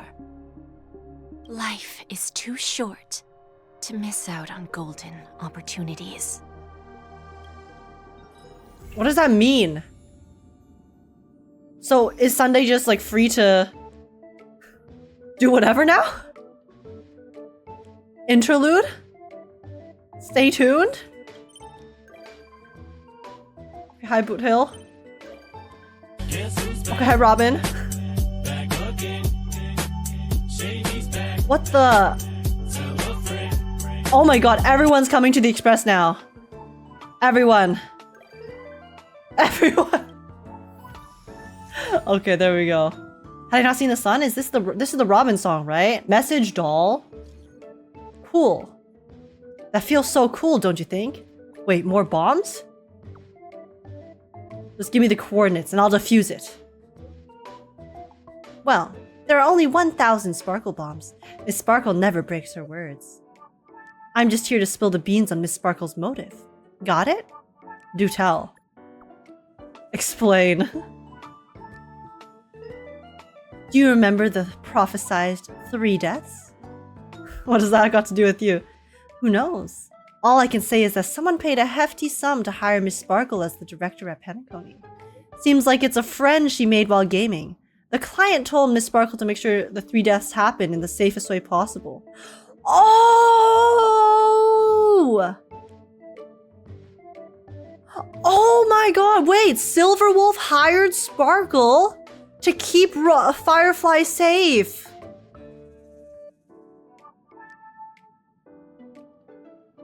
That's so wholesome!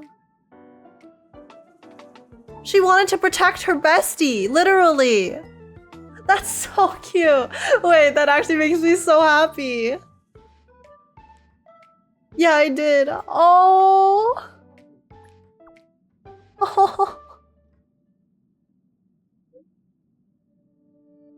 It finally makes sense! She soared up in the sky and set off the most epic fireworks Penacony had ever seen, giving a grand finale to this beautiful dream. And she herself was safe and sound. Happiest ending ever. So congrats, Grey Hair. After all, you're the one who made the call and actually saved the Firefly girl. By the way, to celebrate the successful grand finale, Miss Sparkle has decided to share another secret with you, Grey Hair. What you see gossip? Guys, I really like that fact. That's cute. The Stellaron Hunters are actually family. And that means the world to me.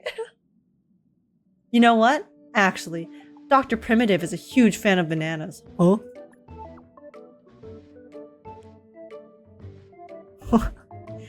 She's a troll through and through, it to the end. Leaves us hanging. All right. Oh, it's an icon. Wait, that was so funny. It said, obtained after finishing Farewell Penacony and listening to Sparkle speak nonsense. Wait, that was... okay, that was the perfect end. That Sparkle explanation right there for why she did the things that she did. Because I was still wondering exactly what her motives were, right? Because in the end, I think if it was just, oh, Sparkle was trolling because she's a masked fool and that's what she does, it would have had less impact. But knowing that Silverwolf, in the end, the reason Sparkle did all of that was to help Silverwolf's friend slash family slash sister. That's so wholesome.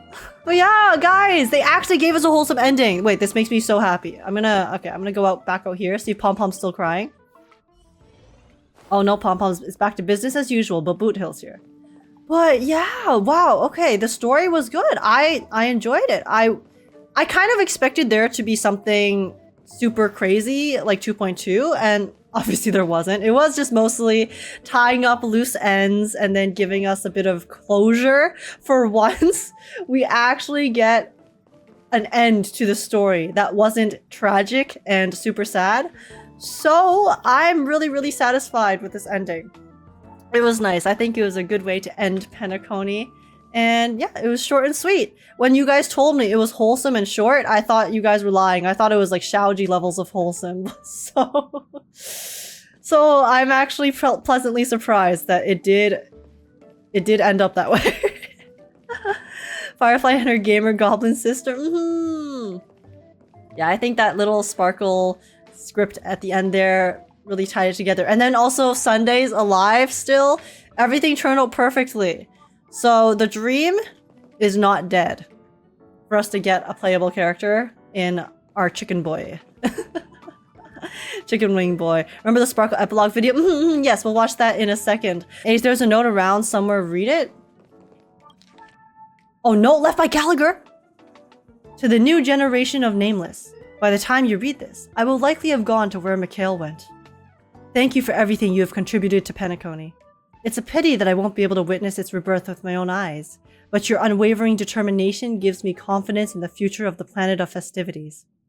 Also, please say sorry to my naughty pet Sleepy on my behalf. It suffers from severe separation anxiety, and it must feel terribly lonely without me. Oh wait, that's actually so sad. Because he has no more master anymore. Please release it into the memory zone, as that's where a meme truly belongs. Life and death are merely parts of the fiction on the road of Enigmata, just like farewells and reunions. I wish you the very best in your future journey. As for me, it's time to depart. Enclosed is a gift to you, to the imperfect tomorrow. Gallagher. Stop, that's so sad. I liked Gallagher. I did not think I would really care about him, but again, I think they just wrote all the characters super well. In Penacony, especially 2.2, they made me so invested in characters like Mikhail,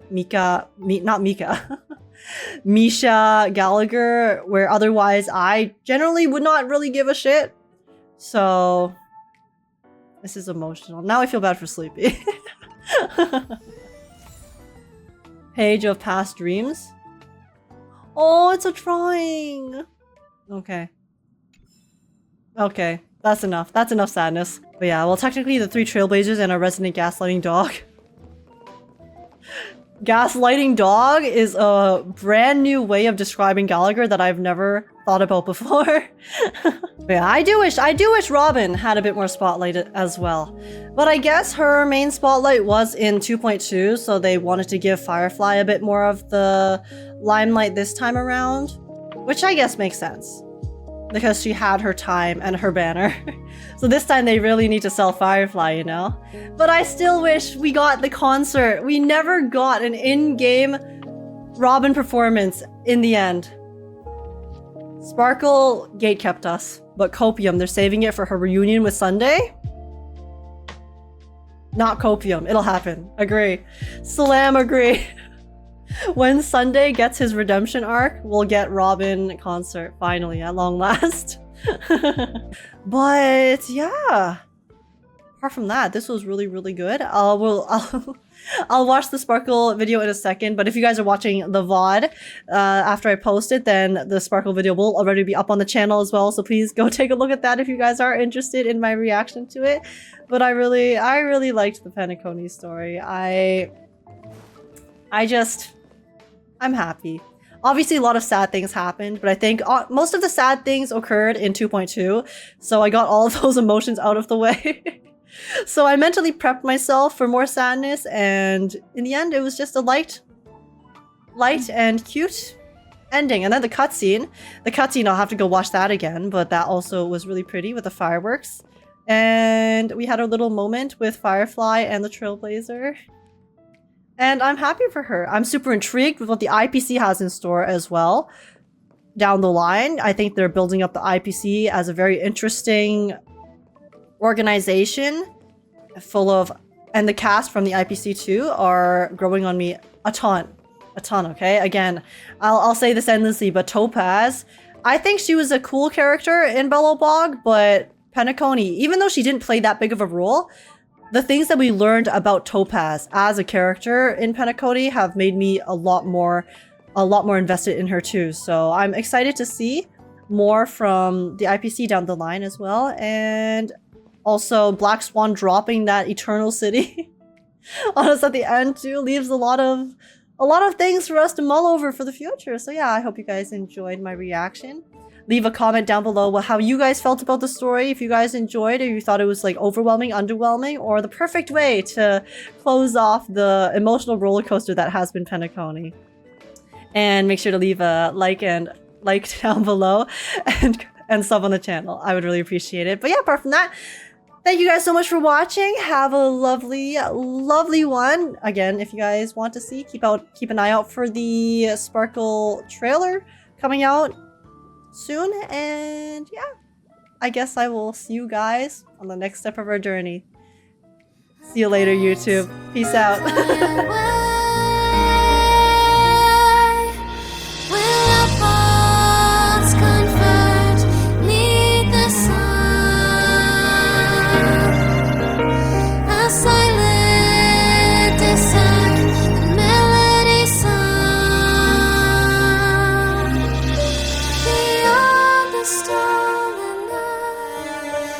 Share a cherished dream between souls.